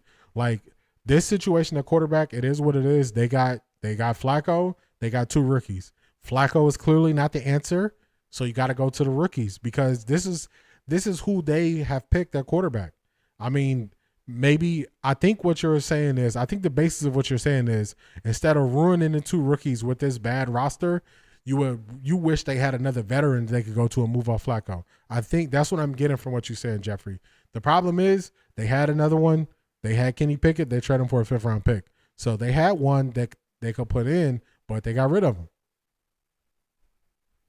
So I understand what you're saying, but based on the ingredients they gave us, they didn't keep another veteran quarterback there to put in the game. They gave us 2 rookies, so now you got to move to the next one.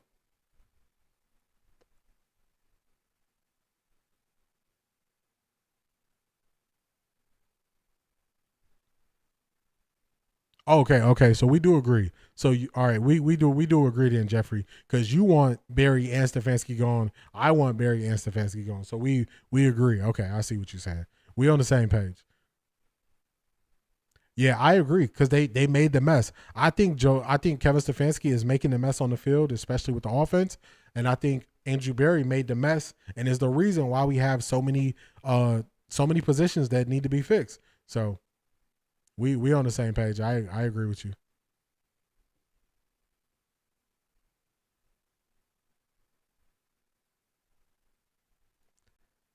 I agree with you.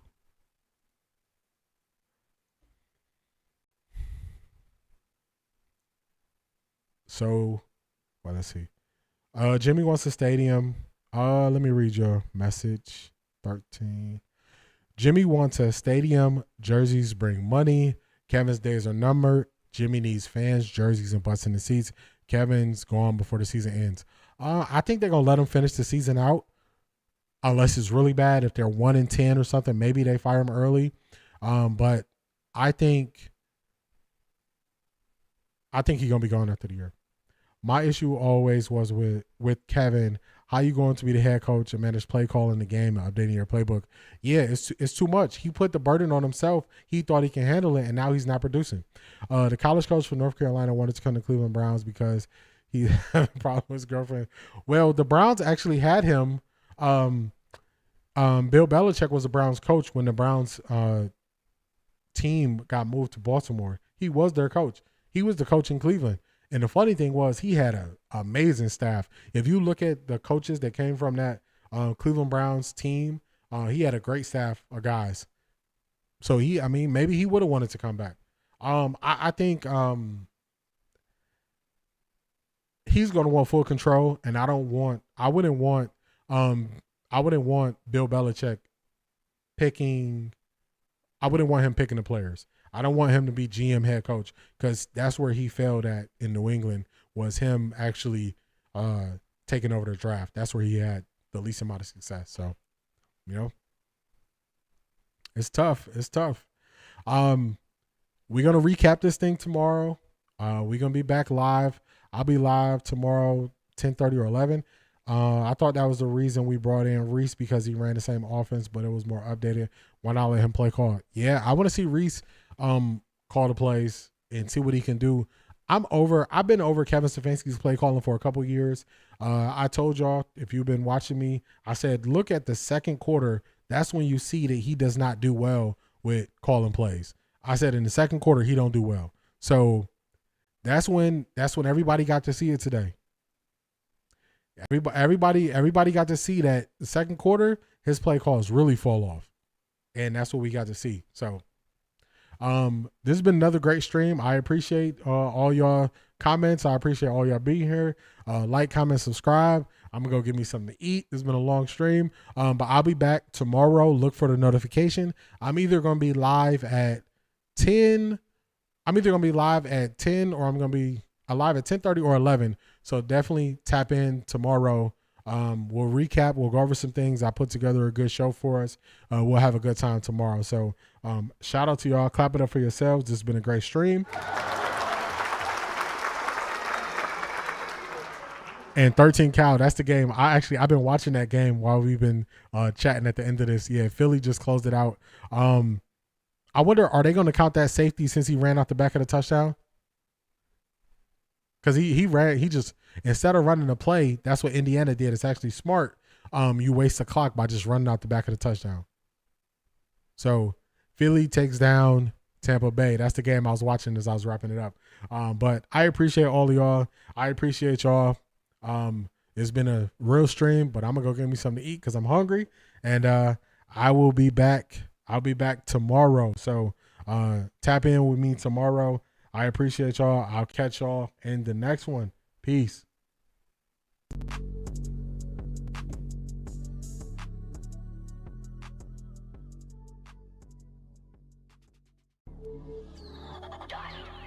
Hey, Bon.